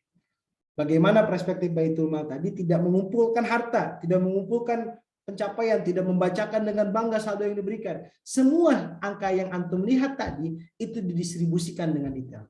Laporannya nanti mungkin dilaporkan sama Bang Imam ketika sesinya detail. Berapa jiwa penerima per bulan, berapa, wah detail. Kurang lebih dari 10 miliar per bulan tadi akan didistribusikan lebih ke 500.000 anak pondok pondok pesantren, 5.000 pondok pesantren dengan 500.000 santriwati penghafal Quran setiap bulannya. Itu detail. Nah, perspektifnya bagaimana? Baitul Mal ini adalah jas, jembatan amal soleh yang mempertemukan orang-orang baik dan orang-orang yang butuh. Jadi ketika kita melihat orang-orang yang ingin mendonasikan hak hartanya, kita jangan memandang mereka sebagai prospek sebagai customer. Kita melihat mereka adalah orang-orang baik yang ingin mendistribusikan. Pak, ayo Pak, di sana ada pesantren Pak. Terus gimana? Bapak mau ke pesantren, saya nggak ada waktu. Sudah titipkan kami, nanti kami laporkan. Cari orang-orang yang tepat. Jangan sampai kita mendistribusikan sama orang-orang sembarangan. Mohon maaf nih, mohon maaf. Kita distribusi ke orang-orang yang nggak pasti sholat. Kita distribusikan barang ke orang-orang yang nggak jelas. Ya kan? Kita kasih uang, malamnya dipakai main judi. Nah, na'udzubillah. Jadi bagaimana kita menjadi jembatan tadi? Kalau Ustadz Lukman menyampaikan, kita nih prinsipnya talang air. Mengalir gitu saja. Dan kalau namanya talang air, walaupun airnya dari atas mengalir ke bawah, tidak menggenang di talang, tapi sunatullahnya talangnya ikutan basah. Nah, apa yang terjadi saat ini? Saat ini Masjid Kapal Mujalan sedang ikutan basah. Sedang terseret keberkahan dari orang-orang baik dan dari orang-orang yang butuh dan terus berdoa. Nah, jadi yuk sekarang masjid-masjid yang sekarang ada di tempat antum, perspektifnya bagaimana kita membantu orang lain. Bagaimana kita masjid hadir untuk tetangga sekitar. Bagaimana masjid hadir untuk orang-orang di sekitar kita. Masalah apa sih yang ada? Lihat 8 astaf tadi. Waduh, Ustadz, di sekitar masjid saya banyak mu'alaf. Selesaikan. Ayo kumpulkan zakat. Ayo bikinkan edukasi. Lihat, oh Ustadz, di sekitar saya banyak hamba sahaya, banyak prostitusi. Bebaskan mereka. Jangan sampai orang-orang itu terlibat prostitusi karena nggak bisa bayar hutang sama orang yang menjual dia. Nah, ini adalah perspektif yang harus kita kembangkan. Bagaimana kita menjadi jembatan amal soleh. Nah, mungkin itu Bapak Ibu sekalian, saya yakin masih sangat kurang sekali pemaparannya karena waktunya sangat terbatas. Insya Allah dari sesi Baitul Mal ini akan ada menjadi sesi yang paling banyak bertemu, paling banyak follow up setelahnya, dan insya Allah dari sesi Baitul Mal ini nanti ke depannya akan banyak pertemuan-pertemuan selanjutnya bersama tim Baitul Mal Munzalan Indonesia dan Baitul Mal Masjid yang di bawah pimpinan Bang Aji dan Bang Gun sebagai tim dari Masjid Enterprise. Mungkin itu yang bisa saya sampaikan. Saya serahkan kembali ke Pak Moderator, Bang Aji, silakan. Masya Allah, tabarakallah, jazakallah khair Ustaz Adia. Masya Allah nih, izin Ustaz Adia menyambung Bung Aji. Nah, semestinya jadwal saya nih Ustaz Adia, tapi qadarullah karena di Medan telat isyanya, nah jadi baru bisa bergabung. Insya Allah mudah-mudahan. Dan terima kasih Ustaz Adia, jazakallah khair atas materi yang disampaikan mengenai Baitul Mal, mengenai Ziswaf, dan insya Allah mudah-mudahan Masya Allah luar biasa sekali yang disampaikan oleh Ustaz Adia, sangat detail, sangat kompleks. Nah, insya Allah mudah-mudahan apa yang disampaikan oleh Ustaz Adia menjadi penyemangat awal nih. Nah, jadi masih baru awal sekali nih materi Baitul Malnya. Nah, tadi seperti disampaikan Ustaz Adia, masih banyak lagi dan insya Allah menjadi materi yang terpanjang karena memang nanti dari sisi jiswafnya sendiri, lalu juga ada fikihnya, lalu juga ada manajemennya dan lain-lain sebagainya. Insya Allah akan kita bahas nanti satu persatu. Jadi jangan sampai nanti ketinggalan materi-materi berikutnya karena insya Allah semuanya saling berkaitan dan saling berhubungan. Masya Allah, tabarakallah, jazakallah khair sekali lagi Ustadz. Nah, mudah-mudahan apa yang disampaikan dapat berguna bagi kami. Terus juga kami diistiqomahkan oleh Allah Subhanahu Wa Taala dan kami juga mendoakan kepada Ustadz supaya sehat-sehat selalu dalam lindungan dan rahmat Allah. Insya Allah bisa terus membersamai kita nanti sampai akhir pelatihan Masjid Bilioner. Ya, baik abang kakak bunda yang baik rahmat Allah, para sahabat masjid, insya Allah setelah ini seperti biasa bagi sahabat masjid pelatihan Masjid Bilioner angkatan ke-6 yang ingin bertanya, kami persilahkan untuk bisa raise hand atau juga menulis pertanyaan di kolom komentar. Nah, tapi nanti akan kita duluankan yang raise hand terlebih dahulu. Nah, silahkan, insya Allah mudah-mudahan nanti langsung bisa bertanya sama Ustadz Hadiah. Baik, alhamdulillah ini ada surau sahabat muda Ustadz Hadiah.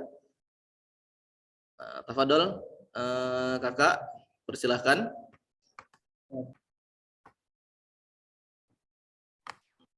Assalamualaikum Ustadz. Waalaikumsalam warahmatullahi wabarakatuh. Ustadz saya Nida Ustadz dari Surau Sahabat Muda Surabaya Ustadz. Mau tanya yang mengenai asnaf tadi Ustadz. Jadi kalau misalkan kami itu kan ada juga pasar bagi ya Ustadz, yang kayak di Munzalan itu. Nah itu masuk di asnaf apa Ustadz? Sama kayak misalkan kita memberi makan sarapan pagi itu Ustadz. Masih agak bingung tuh asnafnya itu Ustadz. Ya, itu aja Ustadz. Terima kasih Ustadz. Masya Allah, siap. Terima kasih kakak atas pertanyaannya. Tafadol, Ustadz Adia. Boleh langsung jawab aja ya Ustadz ya. Satu-satu saja ya Ustadz ya. Nah ini pemahaman tentang infak ini sebenarnya agak tricky ketika kita terangkan dengan asal tadi ya. Tapi nggak masalah.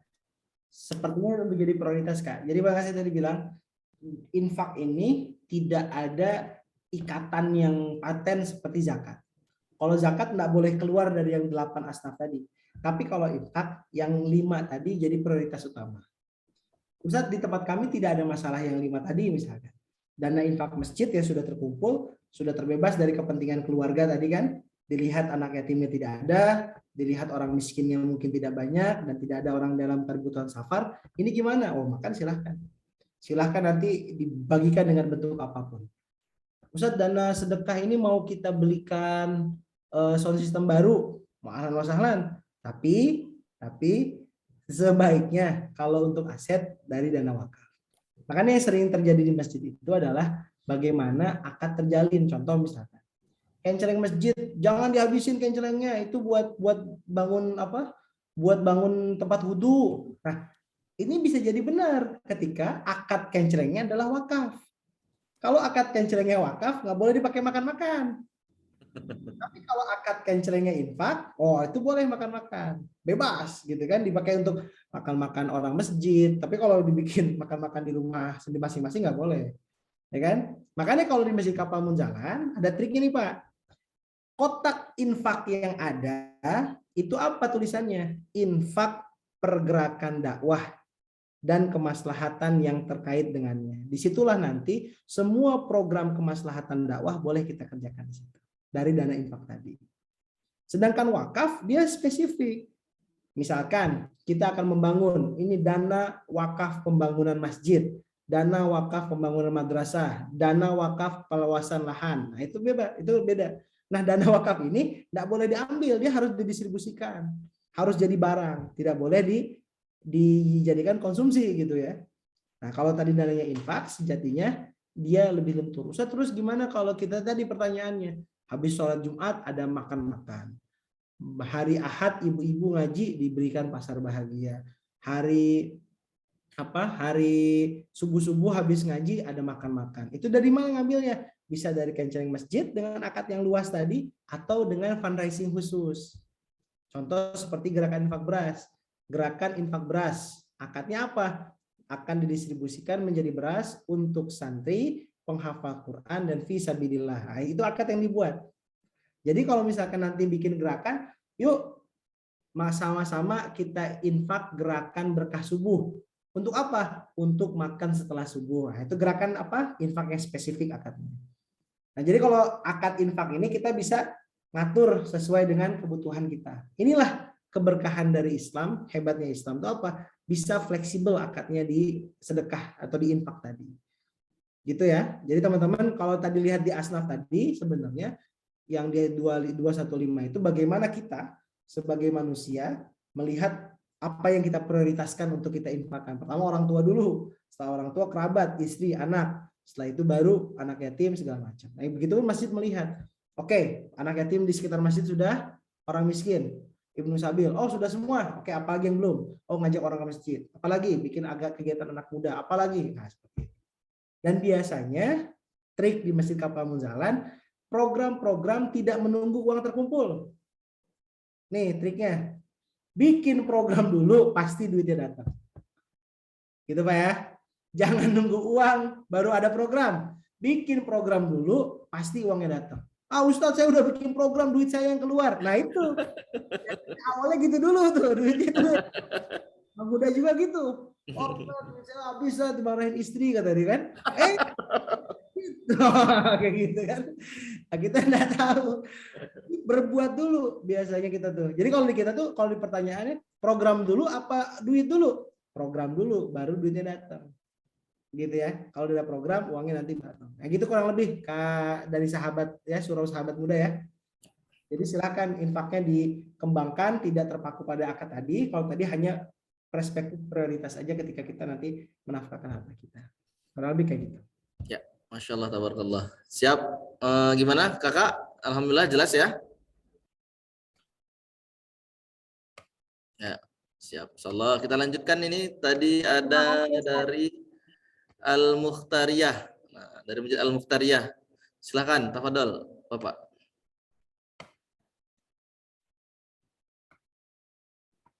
Assalamualaikum. Waalaikumsalam warahmatullahi wabarakatuh.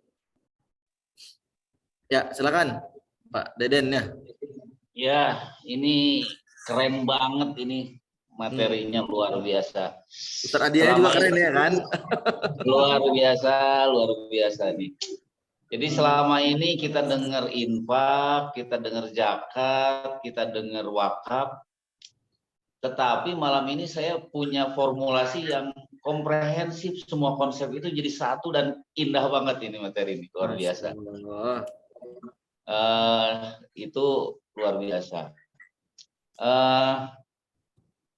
Pertanyaannya begini Ustadz.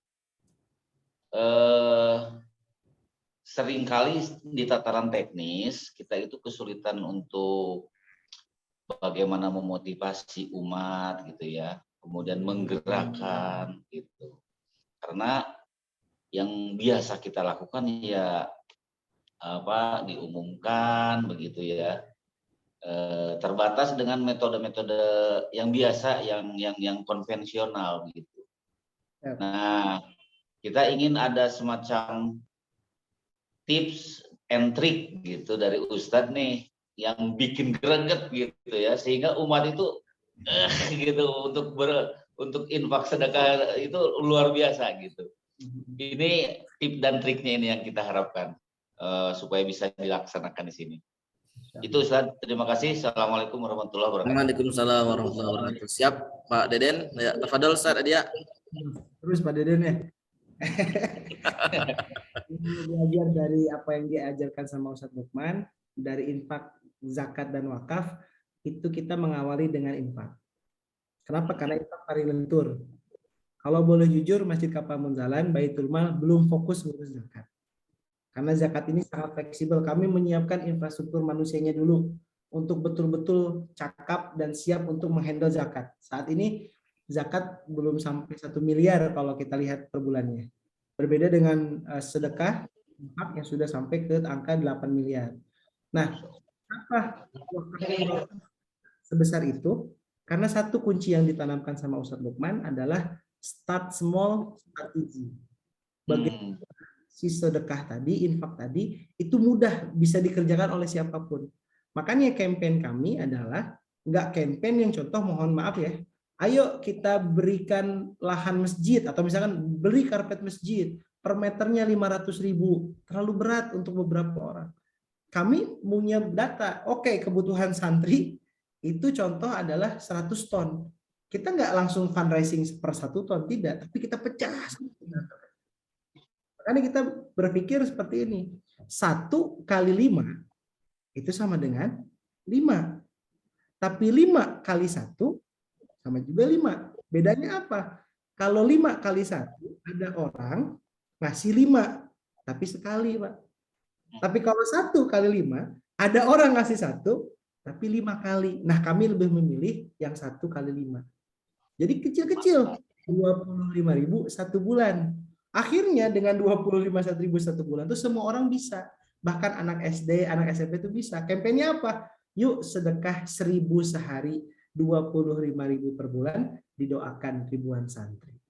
Masya Allah. 1.000. Luar biasa. Nah, dari hal kecil itu, akumulasinya tadi kok bisa sampai 8 miliar ya? Karena ada kurang lebih 70.000 jamaah loyal setiap bulannya yang kita hubungi. Ayo Pak, donasi contoh misalkan. Ayo kita bikin gerakan memampukan masjid. Berapa kebutuhan dana? 100 juta. Oke, data orang-orang sekitar desa berapa orang. Ayo 1.000 sehari, 1.000 sehari. Diingatkan tiap hari. Pakai WhatsApp, pakai grup, pakai sosial media. Nah, itu nanti masuk ke ranah teknis. Tapi secara prinsip kita jangan sampai mengambil bongkahan-bongkahan besar. Tapi fokus pada bongkahan-bongkahan kecil, fokus sama receh, dikit-dikit retail. Nanti sudah bakal ada besar. Dan yang terakhir, kok bisa dari 25.000 meningkat jadi 10 miliar?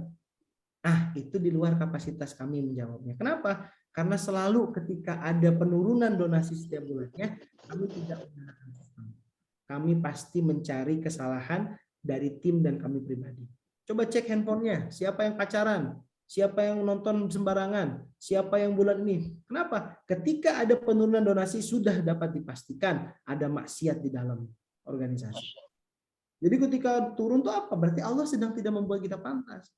Nih, stagnan, Ustaz, stagnan 1M setiap bulan. Coba cek, jangan sampai kita memang tidak pantas Allah kasih 10M. 1M aja banyak berantem.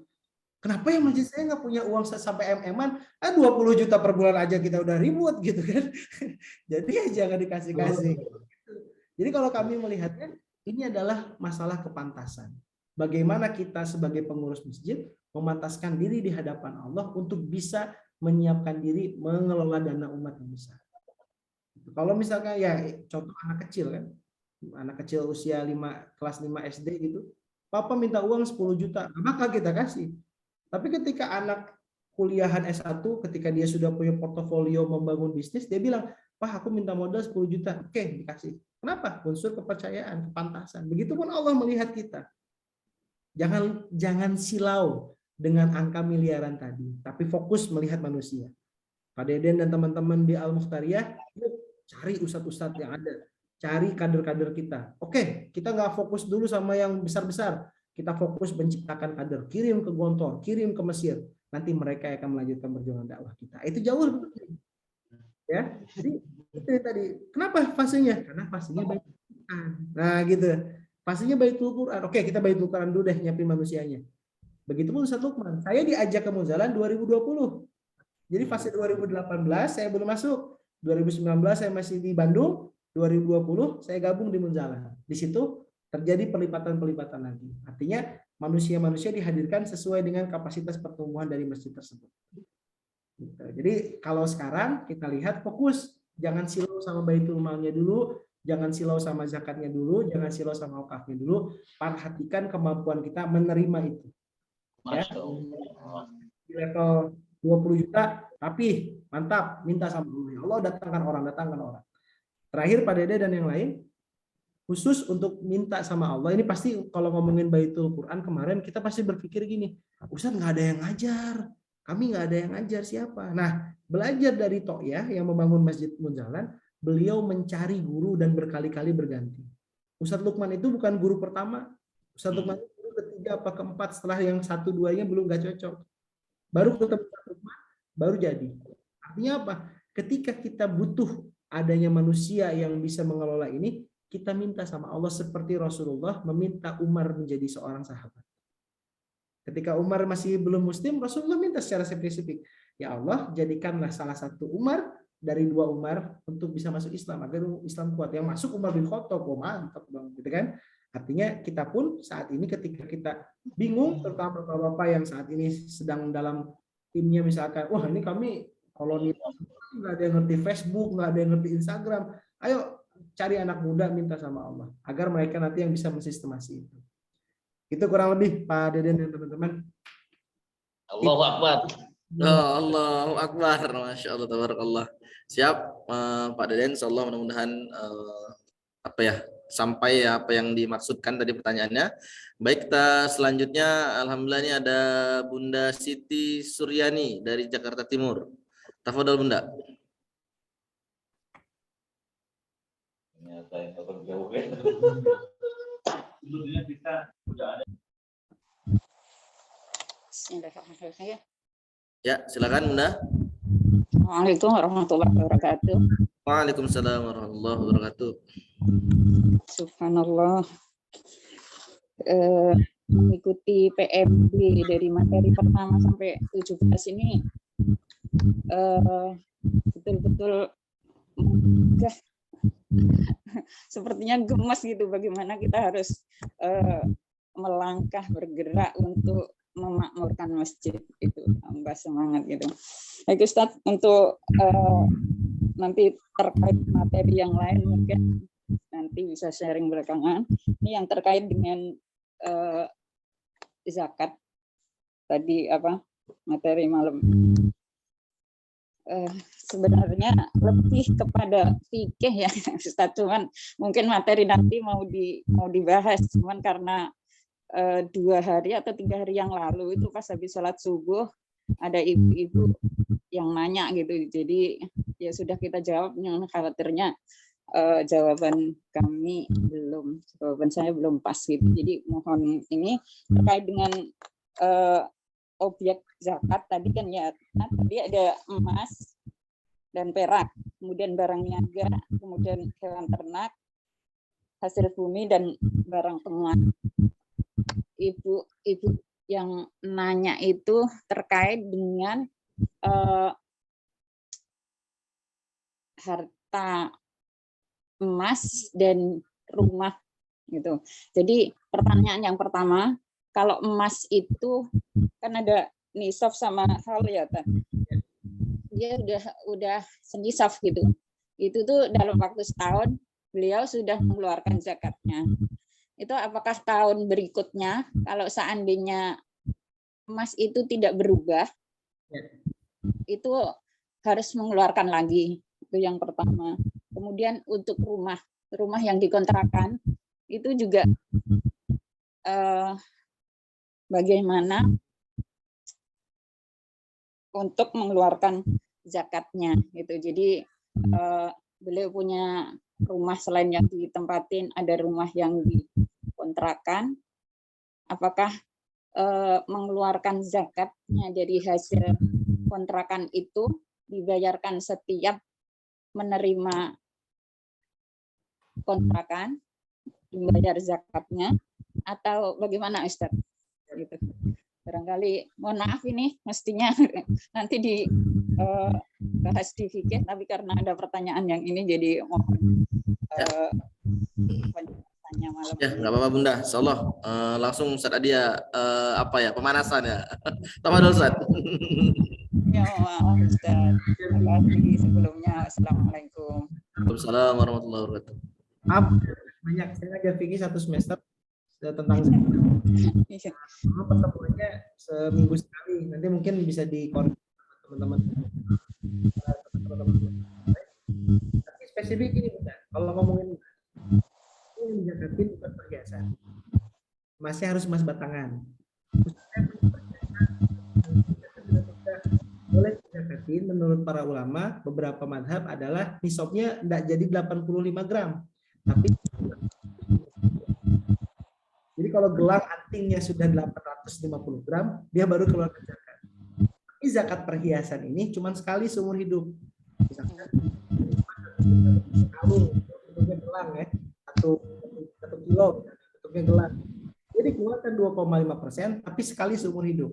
Oh, iya, Pak.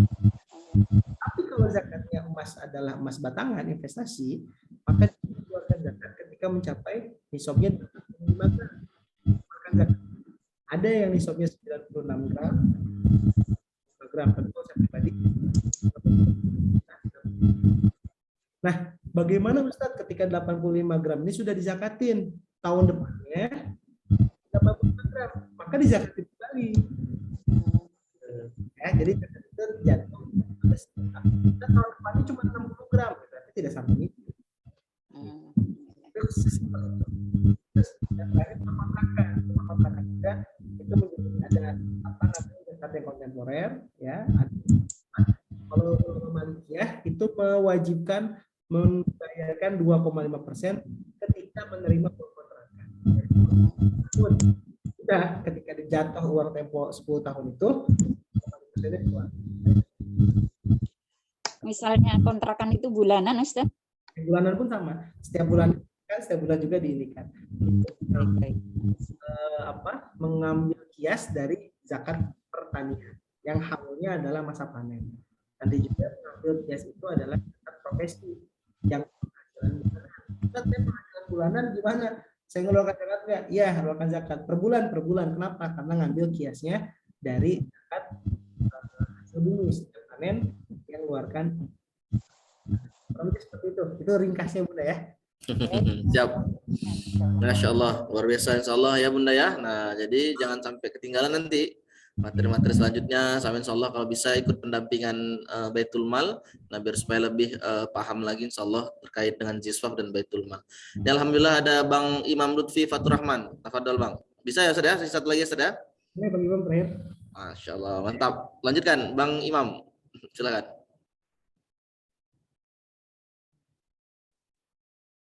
Bismillahirrahmanirrahim. Assalamualaikum warahmatullahi wabarakatuh.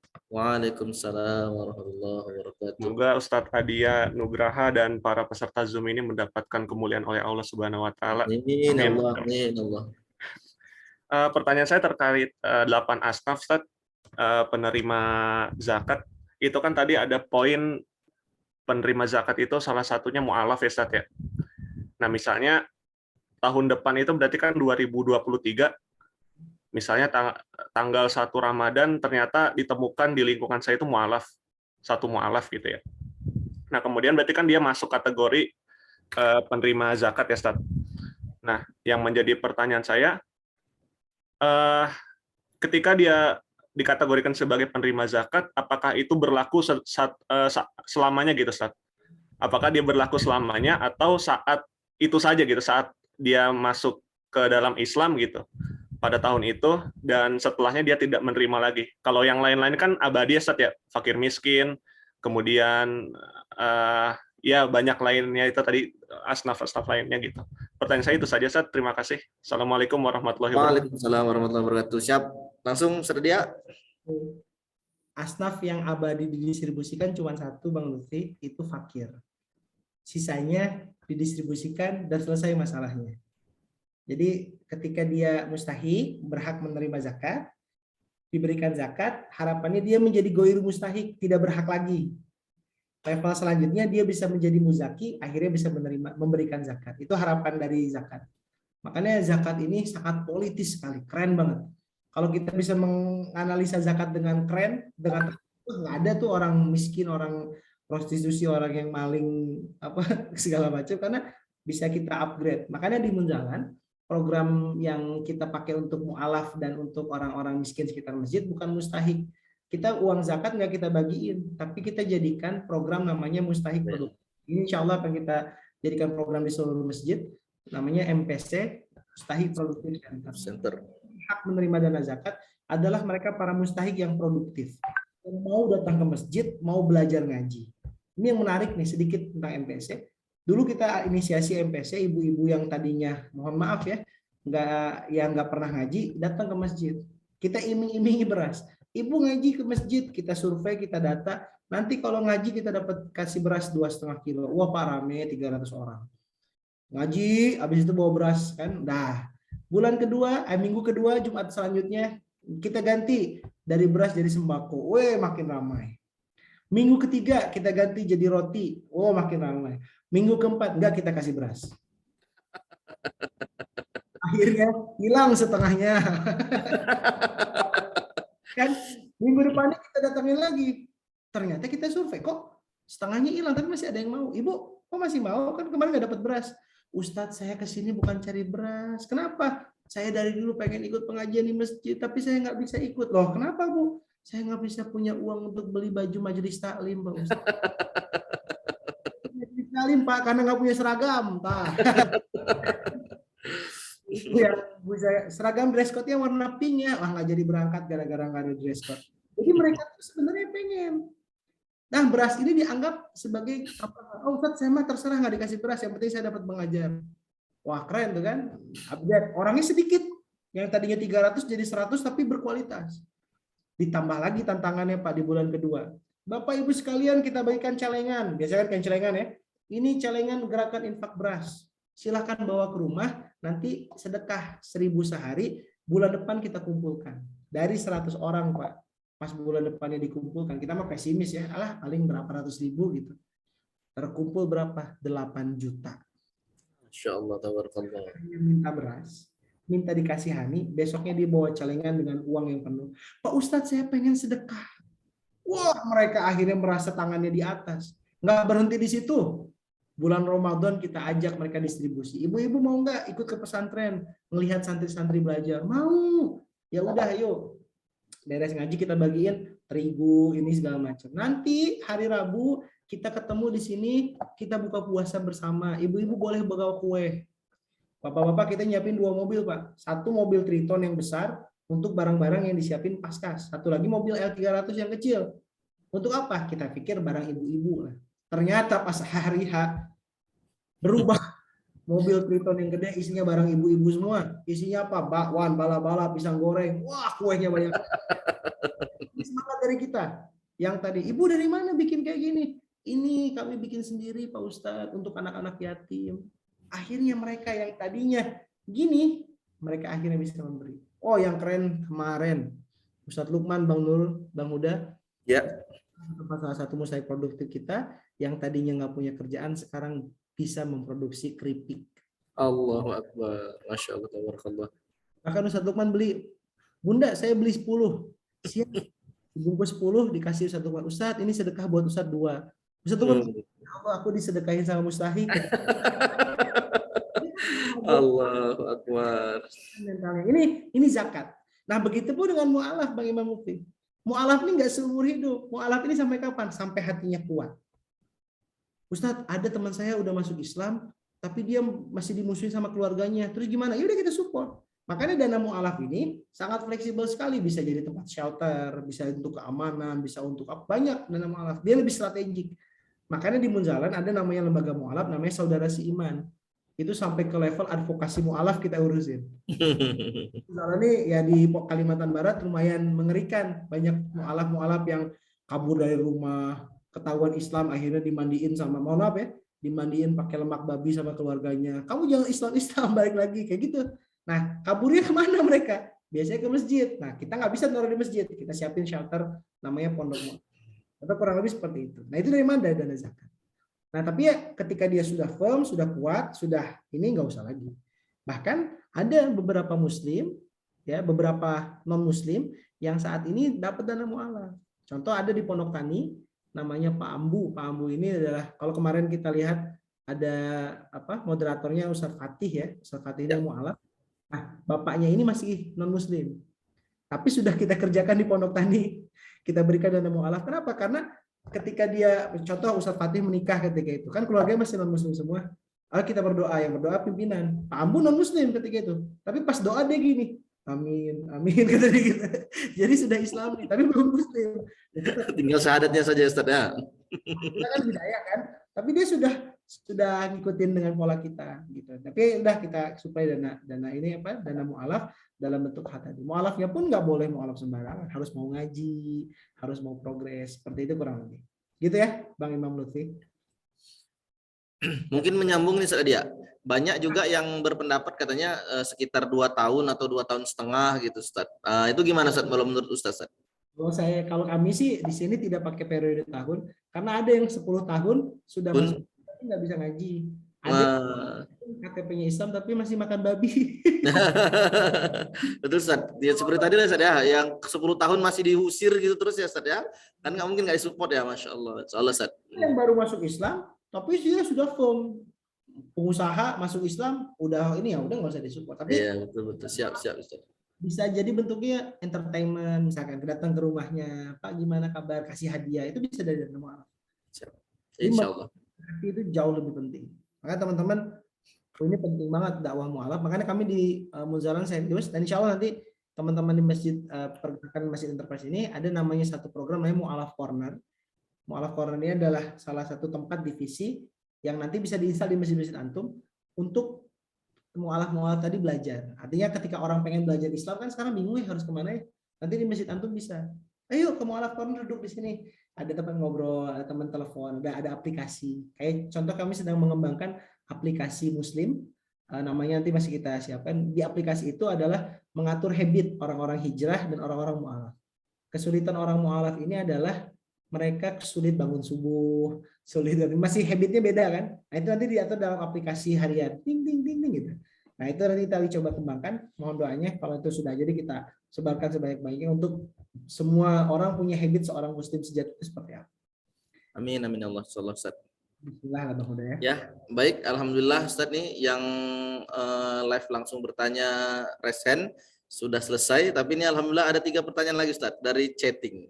Nah, kira-kira masih ada waktu nggak Ustaz? Masya Allah, ini Ustaz Adia teman begadang juga berarti ini ya. Kalau Bang Huda moderator aja saya nggak berani. Masya Allah. Siap Ustaz. Ini yang pertama nih, izin tanya Ustaz, yang dihitung dalam neraca laporan BMI itu apa saja ya? Yang pertama Ustaz. Oke. Yang dihitung dalam neraca laporan BMI. Siap. Kalau masuk ke dalam teknis pelaporan keuangan, jujur saya tidak terlalu menguasai. Nanti mungkin ketika materi Bang Imam ya. Nanti Ya, insya Allah. Jelaskan secara detail. Karena standarisasi pelaporan itu sudah dalam proses distandarkan oleh Basnas ya. Dilihat oleh Basnas, terus diaudit sama akuntan publik juga. Nah, kalau saya pribadi, jujur saya tidak terlalu mengerti konsep detail dalam pelaporan keuangan. Saya memegang di konsep syariahnya. Jadi kalau misalkan nanyakan neraca, saya takutnya keliru. Ya, nanti insya Allah di Bang Imam insya Allah akan lebih detail. Insya Allah Ustaz. Lalu yang kedua ini Ustaz, kalau kencelengannya nggak ada tulisan dan nggak ada akadnya, nggak ada akad awalnya, itu masuk kategori apa ya Ustaz? Oke. Secara umum, menurut ulama-ulama, terutama ulama di Mesir, itu dikategorikan sebagai infak dan dia infaknya infak umum. Nah, jadi kalau Ustaz kami nggak pernah ada celengan, nggak pernah ada tulisan, terus gimana? Itu infak umum. Kecuali kalau ada tulisan kencelengan pembangunan masjid, berarti dia wakaf. Ya, bapak-bapak nggak boleh ngebangun selain pakai dana wakaf kalau saya ya. Kalau zakat haram pokoknya, zakat dipakai untuk bikin bangunan masjid. Memang ada juga saat kami ganti genteng pakai uang zakat dengan akad. Zakat itu menyelesaikan masalah manusia. Nah, kalau infak ya, ada uang infak berlebih, bolehlah untuk bangunan. Tambah-tambah, beli wifi, listrik. Kalau kami di masjid kami, uang infak ya, kita kelola untuk apa? Untuk listrik, untuk wifi, itu bisa masuk ke sana. Untuk program-program. Makanya teman-teman nanti kan ada penjualan buku Masjid Kapal itu, pengelolaan. Itu pengelolaan awal bagaimana masjid sebelum ada Baitul Mal. Itu ada nanti. Dan nanti juga ada bagaimana ketika sudah ada Baitul Mal, hubungan antara Baitul Mal sama masjid itu seperti apa. Jadi saat ini masjid kami, Baitullahnya, ketika kebutuhan bulanan program, itu ngajukan ke Baitul Mal. Nih kebutuhan program masjid.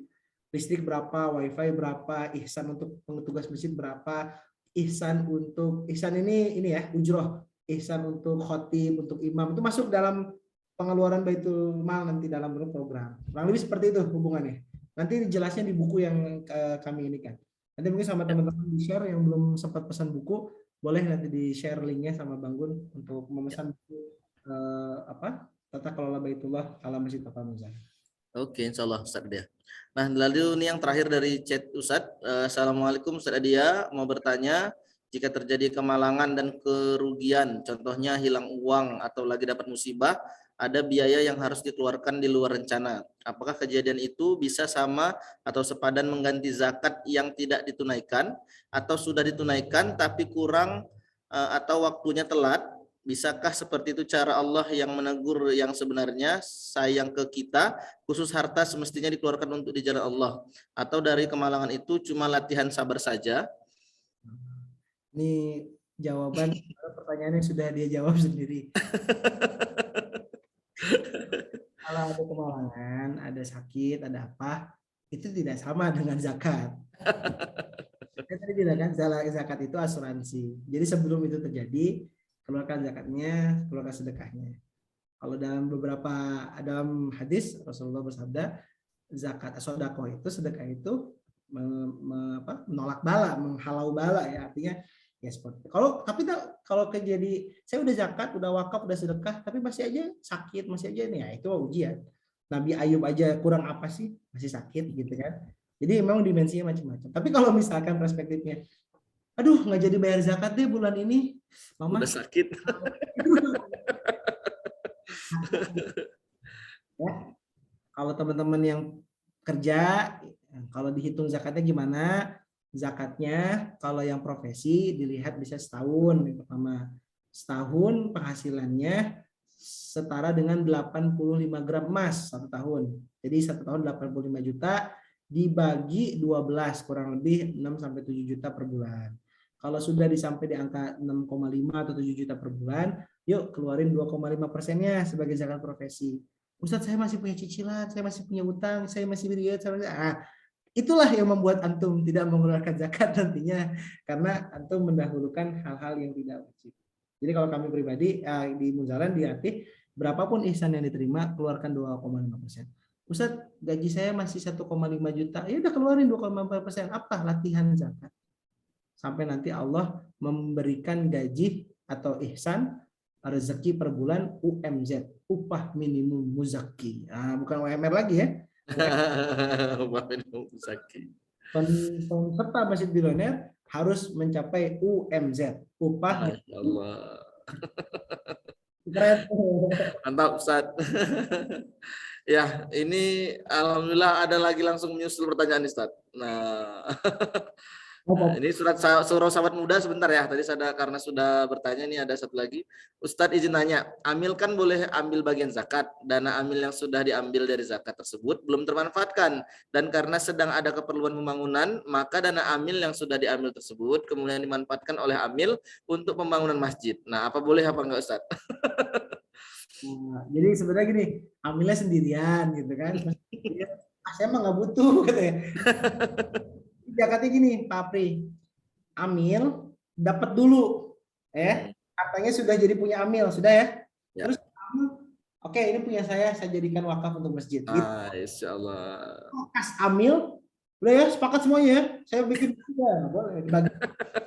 Tiap amil nanti yang ini saya bilang, saya mau ngasih semuanya untuk masjid, boleh, tapi dia sudah menerima dulu haknya dia. Baru dia terserah dia mau bikin wakaf, dia mau gini terserah. Begitupun ada kemarin kejadian gini, ada ustadz distribusi beras gitu kan, kecelakaan, jeder, harus ganti 20 juta. Dari mana ini ustadz biayanya? Uang operasional tidak sampai, apakah pakai uang zakat? Oh jangan, saya bilang zakat untuk itu nggak bisa. Bisanya gimana? Orang yang tadi ngantar beras minjem uang dulu ke Baitul Mal 20 juta. Sampai orang tadi menjadi gorim, menjadi orang yang berhutang, gitu loh. Dia punya hutang sama Baitul Mal gara-gara apa? Gara-gara kecelakaan. Contoh seperti itu ya. Maka orang yang gorim tadi baru bisa dipakai zakat.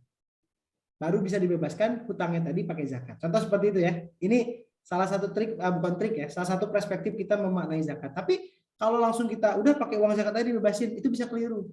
Ya. Bisa keliru. Nanti seperti itu. Itu kehati-hatian kita sebenarnya. Kurang lebih seperti itu. Ya, siap Ustaz Adia. Masya Allah sudah jelas sekali ya. Insya Allah mudah-mudahan teman-teman, ini terakhir nih berarti Ustaz Adia nih, surah sahabat muda kembali. Mungkin penasaran ya. Silakan kakak, ditutup sama kakak surah sahabat muda. Lanjut.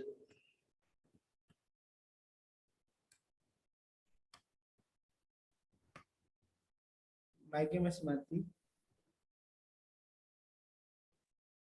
Ya. Tidak Assalamualaikum Ustaz. Waalaikumsalam warahmatullahi. Ustaz, saya Aida Ustaz, izin mau tanya. Kalau buat zakat itu Ustaz, apa harus diberikan langsung ke asnafnya atau boleh berupa fasilitas lain Ustaz? Siap. Ya, siap, singkat, tepat, padat. Apa dulu, Ustaz? Gantung Kak Aida. Banyak ada yang ada contoh ya untuk asnaf miskin. Kita nggak menyediakan sembako Ustadz, tapi kita bikinkan pelatihan, pendampingan tuh boleh. Gitu. Tapi tadi ya, yang pertama itu adalah yang utama dulu. Jadi banyaknya teman-teman dari penerima zakat tuh belum apa-apa langsung ngomongin pelatihan bisnis. Tapi mereka belum pasti ke masjid aja nggak pernah. Makanya yuk subuh ke masjid, setiap subuh dapat beras, setiap subuh dapat sarapan. Sampai terpola, sampai dia suka ke masjid. Dari suka ke masjid jadi baik, yuk kasih pelatihan, kasih kajian. Oke, bagus, dikasih amanah sedikit. Oh, proven, kasih modal. Gitu stepnya. Ya, dari Baitullah, Baitul Quran, Baitul Mal. Jadi sama ketika kita melihat manusia, gitu dulu. Jangan ujuk-ujuk datang pelatihan. Ayo kita bikin pelatihan kemandirian para petani. Sholat aja enggak. Gimana nih? Hanya menabur garam di lautan. Ya, tapi kalau misalkan nanti sudah proven, Ustadz dari 100 mustahik ada 10 nih yang bagus. Oke, dibikin pelatihan. Ada biaya pelatihannya pakai uang zakat? Boleh. Ada biaya ada uang zakat dialokasikan untuk modal mereka? Boleh. Tapi kepada person nanti jatuhnya. Manfaatnya kepada person. Gitu. Siap. Ya? Masya Allah. Insya Allah Ustaz. Ya gimana kakak ya? Jelas ya sudah ya. Jadi personnya terlebih dahulu, mindsetnya, nah kepribadiannya, selesai Baitullahnya, Baitul Qurannya, nah baru bisa diberikan amanah seperti itu. Takutnya lari ya Ustaz ya, dikasih modal nggak balik, nggak jadi usaha. Banyak di daerah. Saya pernah pendampingan petani kopi di daerah di Bandung. 20 orang petani dikumpulkan segala macam. Ya petani-petani, koperasi-koperasi, zakat-zakat, jalan masih berjalan. Campur-campur ya Ustaz ya jadinya ya. Masya Allah. Siap, insya Allah mudah-mudahan Ustaz. Nah alhamdulillah nih sudah pas jam 10 teng. Nah alhamdulillah dari Surau Sahabat Muda merupakan pertanyaan yang terakhir. Boleh dikasih closing statement Ustaz sebelum kita tutup insya Allah. Oke. Terima kasih Bang Huda untuk waktunya. Jazakumullah teman-teman yang berbahagia Allah. Jangan lupa tadi slide-nya kita bagikan, insya Allah ayat-ayat tadi adalah ayat-ayat di mana SK Allah untuk kita menjalankan zakat, infak, sedekah dan wakaf. Jangan ragu-ragu ngerjainnya, jangan malu-malu, artinya ini adalah perintahnya Allah. Bahkan di Quran surah At-Taubah ayat 103, khud min amwalihim shadaqah. Kita harus proaktif. Kita harus mengambil, artinya apa? Yuk edukasi, yuk bikin konten yang menyenangkan, yuk bikin pemahaman. Agar apa? Agar awareness atau kesadaran orang itu tinggi tentang ini. Jangan sampai mereka tidak bayar karena tidak tahu. Kami pernah kumpul di Pontianak di Jakarta juga dengan orang-orang pengusaha. Karena selama ini mereka mendistribusikan zakat ke asnaf apa? Asnaf sedekah. Kami mengumpulkan zakat Ustadz di grup keluarga besar. Nanti uang zakatnya kita distribusikan ke anggota keluarga besar kami yang yatim. Hati-hati, itu bukan zakat. Itu apa? Itu bisa jadi tadi asnafnya asnaf sedekah. Kan anak kerabat dan anak yatim. Tapi ketika itu didistribusikan ke amil, kemaslahatannya akan jadi besar. Nah, teman-teman jangan malu jadi amil. Ustadz saya malu jadi amil. Amil ini enggak, amil ini adalah tugas yang Allah berikan sama kita. Tugas yang Allah atau pekerjaan yang sudah Allah berikan. Mana lagi pekerjaan dunia ini yang dapat SK langsung dari Allah. Ya kan? Salah satunya adalah amil. Yuk jadi amil, belajar mengelola, belajar jadi jembatan amal soleh. Insya Allah talang air walaupun tidak ada air menggenang di talangnya, tapi akan ikut basah, akan ikut mudah, akan ikut berkah. Mungkin itu yang bisa kami sampaikan. Mohon maaf sebesar-besarnya. Yang baik-baik dari Allah, yang salah dari kami pribadi. Mungkin ada kelalaian kata, salah menyebut nama, atau apapun itu. Kalau ada kelalaian saya mohon maaf sebesar-besarnya. Tadi di grup chat saya sertakan nomor WhatsApp. Siapa tahu nanti ada yang ingin silaturahmi, ingin ngobrol, boleh insya Allah kami temankan. Atau mungkin via Instagram pun boleh, kalau nanti ada waktu bisa kita ngobrol. Banyaknya dari beberapa masjid, kalau ada permasalahan di WhatsApp, saya bisa jawab pakai voice note, saya jawab voice note. Kalau misalkan saya bisa telepon, kita telepon. Insya Allah selagi ada waktu untuk bersama-sama berjuang, sama-sama kita bisa meluangkan waktu. Ya, selagi nafas Allah titipkan di badan ini, kita sama-sama gunakan untuk berjuang. Insyaallah, tabarakallah. Insyaallah Ustaz, mudah-mudahan tinggal mention saja Ustaz ya. Ustaz Adia, nanti langsung dibalas tuh. Masyaallah, tabarakallah. Takbir, Allahu Akbar. Jazakallah khair Ustaz Adia. Sekali lagi alhamdulillah, masyaallah tabarakallah, ilmunya sangat bermanfaat, sudah kompleks sekali. Nah, dan juga insya Allah sudah masuk kulit-kulitnya. Nah, jadi biar makin penasaran. Nah, seperti apa? Nanti masih banyak lagi. Baitul Mal ini sangat mendalam, sangat juga asyik untuk disimak ya. Nah, kenapa? Karena memang penggeraknya, nah lalu modalnya kita bilang untuk berdakwah ini dari Baitul Mal. Nah, kalau masjid tidak menginstal Baitul Mal, sama saja programnya tidak bisa berjalan. Nah, mudah-mudahan nanti dengan adanya Baitul Mal masjid di masjid kita masing-masing menjadi langkah, menjadi wasilah, mempermudah untuk abang kakak bunda bisa bergerak lebih lagi, bisa bergerak memakmurkan jamaah, memakmurkan masjid lebih luas lagi insyaallah. Karena apa? Karena memang ini sunatullahnya. Ini sudah dilaksanakan oleh Rasulullah 1400 tahun yang lalu dan kita hanya mengulanginya saja. Alhamdulillah sudah diajarkan ilmunya, wasilah dari Masjid Kapal Munzalan oleh Allah Subhanahu wa taala. Nah, tinggal kita seperti apa, mau bergerakkah, hanya menonton sajakah? Nah, atau ya acu tak acu saja. Nah, itu kembali kepada kita masing-masing.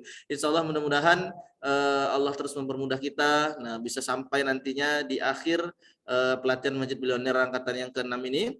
Nah, mudah-mudahan saya doakan juga Bang Kakak Bunda semuanya sehat-sehat selalu. Nah, Allah ajarkan ilmunya, Allah mudahkan, lalu juga Allah akan pertemukan dengan teman-teman terbaik yang bisa membersamai di masjid kita masing-masing insya Allah. Mohon doanya juga kepada guru-guru kami, guru-guru kita di sini, insya Allah mudah-mudahan bisa terus membersamai kita. Nah, mudah-mudahan juga diberikan rezeki yang berlimpah, diberikan anak keturunan yang soleh dan soleha, diberikan selalu kesehatan, insya Allah supaya apa? Supaya bisa memberi manfaat yang lebih lagi juga kepada kita, para santri-santrinya, nah teman-teman pelatihan Masjid Bilioner dan juga para pegiat-pegiat dakwah di seluruh Indonesia dan juga di seluruh dunia. Amin amin ya rabbal alamin. Ya, baik abang kakak bunda, dengan berakhirnya tadi closing statement dari Ustaz Adia. Nah, berakhir juga pelatihan Masjid Bilioner kita pada sesi yang kali ini, yaitu sesi tentang Baitul Mal, Ziswafnya, dan juga Masjid Bilioner seperti apa mulainya. Insya Allah mudah-mudahan nanti Allah pertemukan kita dengan pilar-pilar selanjutnya, dengan materi-materi selanjutnya yang akan dibawakan oleh guru-guru kita. Insya Allah jangan sampai ketinggalan karena semuanya berhubungan, karena semuanya akan keterkaitan. Kalau tidak satu tidak kita ikutin, nah nanti insya Allah bertanya-tanya lagi kembali seperti itu. Nah, mudah-mudahan semuanya bisa kita dapat laksanakan, semua kita bisa dapat terima apa yang disampaikan oleh guru-guru kita. Insya Allah nanti setelah pelatihan ini kita tutup, nah nanti seperti biasa ada sesi sharing atau juga bercerita, tanya jawab. Nah, insya Allah mudah-mudahan nanti akan saya bersamai juga dan juga ada teman-teman belajar lain. Insya Allah nih ada Ustadz Haris, nah lalu biasa ada Buya Yasril juga, nah ada Bang Aji masih juga insya Allah. Nah, mudah-mudahan nanti bisa kita bersamai teman-teman semua yang ingin mungkin bercerita atau juga mau bersharing-sharing dengan teman-teman belajar. Baik, sebelum kita tutup, mari sama-sama kita mengucapkan nafas istighfar 3 kali. Astagfirullahaladzim, astagfirullahaladzim, astagfirullahaladzim. Dan juga doa penutup majelis. Subhanakallahumma wa bihamdika asyhadu an la ilaha illa anta astaghfiruka wa atubu ilaih. Yang benar-benar datangnya dari Allah, yang salah datangnya dari saya juga pribadi. Mohon maaf atas segala kurangan, mungkin dalam penyampaian dan juga dalam penyampaian saya dan juga kata-kata saya ada yang salah, saya mohon dimaafkan karena kami juga masih belajar, namanya juga teman belajar. Insya Allah mudah-mudahan Allah berikan kami juga keistiqomahan dan juga kesehatan sehingga bisa membersamai abang kakak bunda dimanapun berada. Baik, kita tutup dengan lafal hamdalah. Alhamdulillahirabbil alamin. Wabillahi taufiq wal hidayah. Assalamualaikum warahmatullahi wabarakatuh.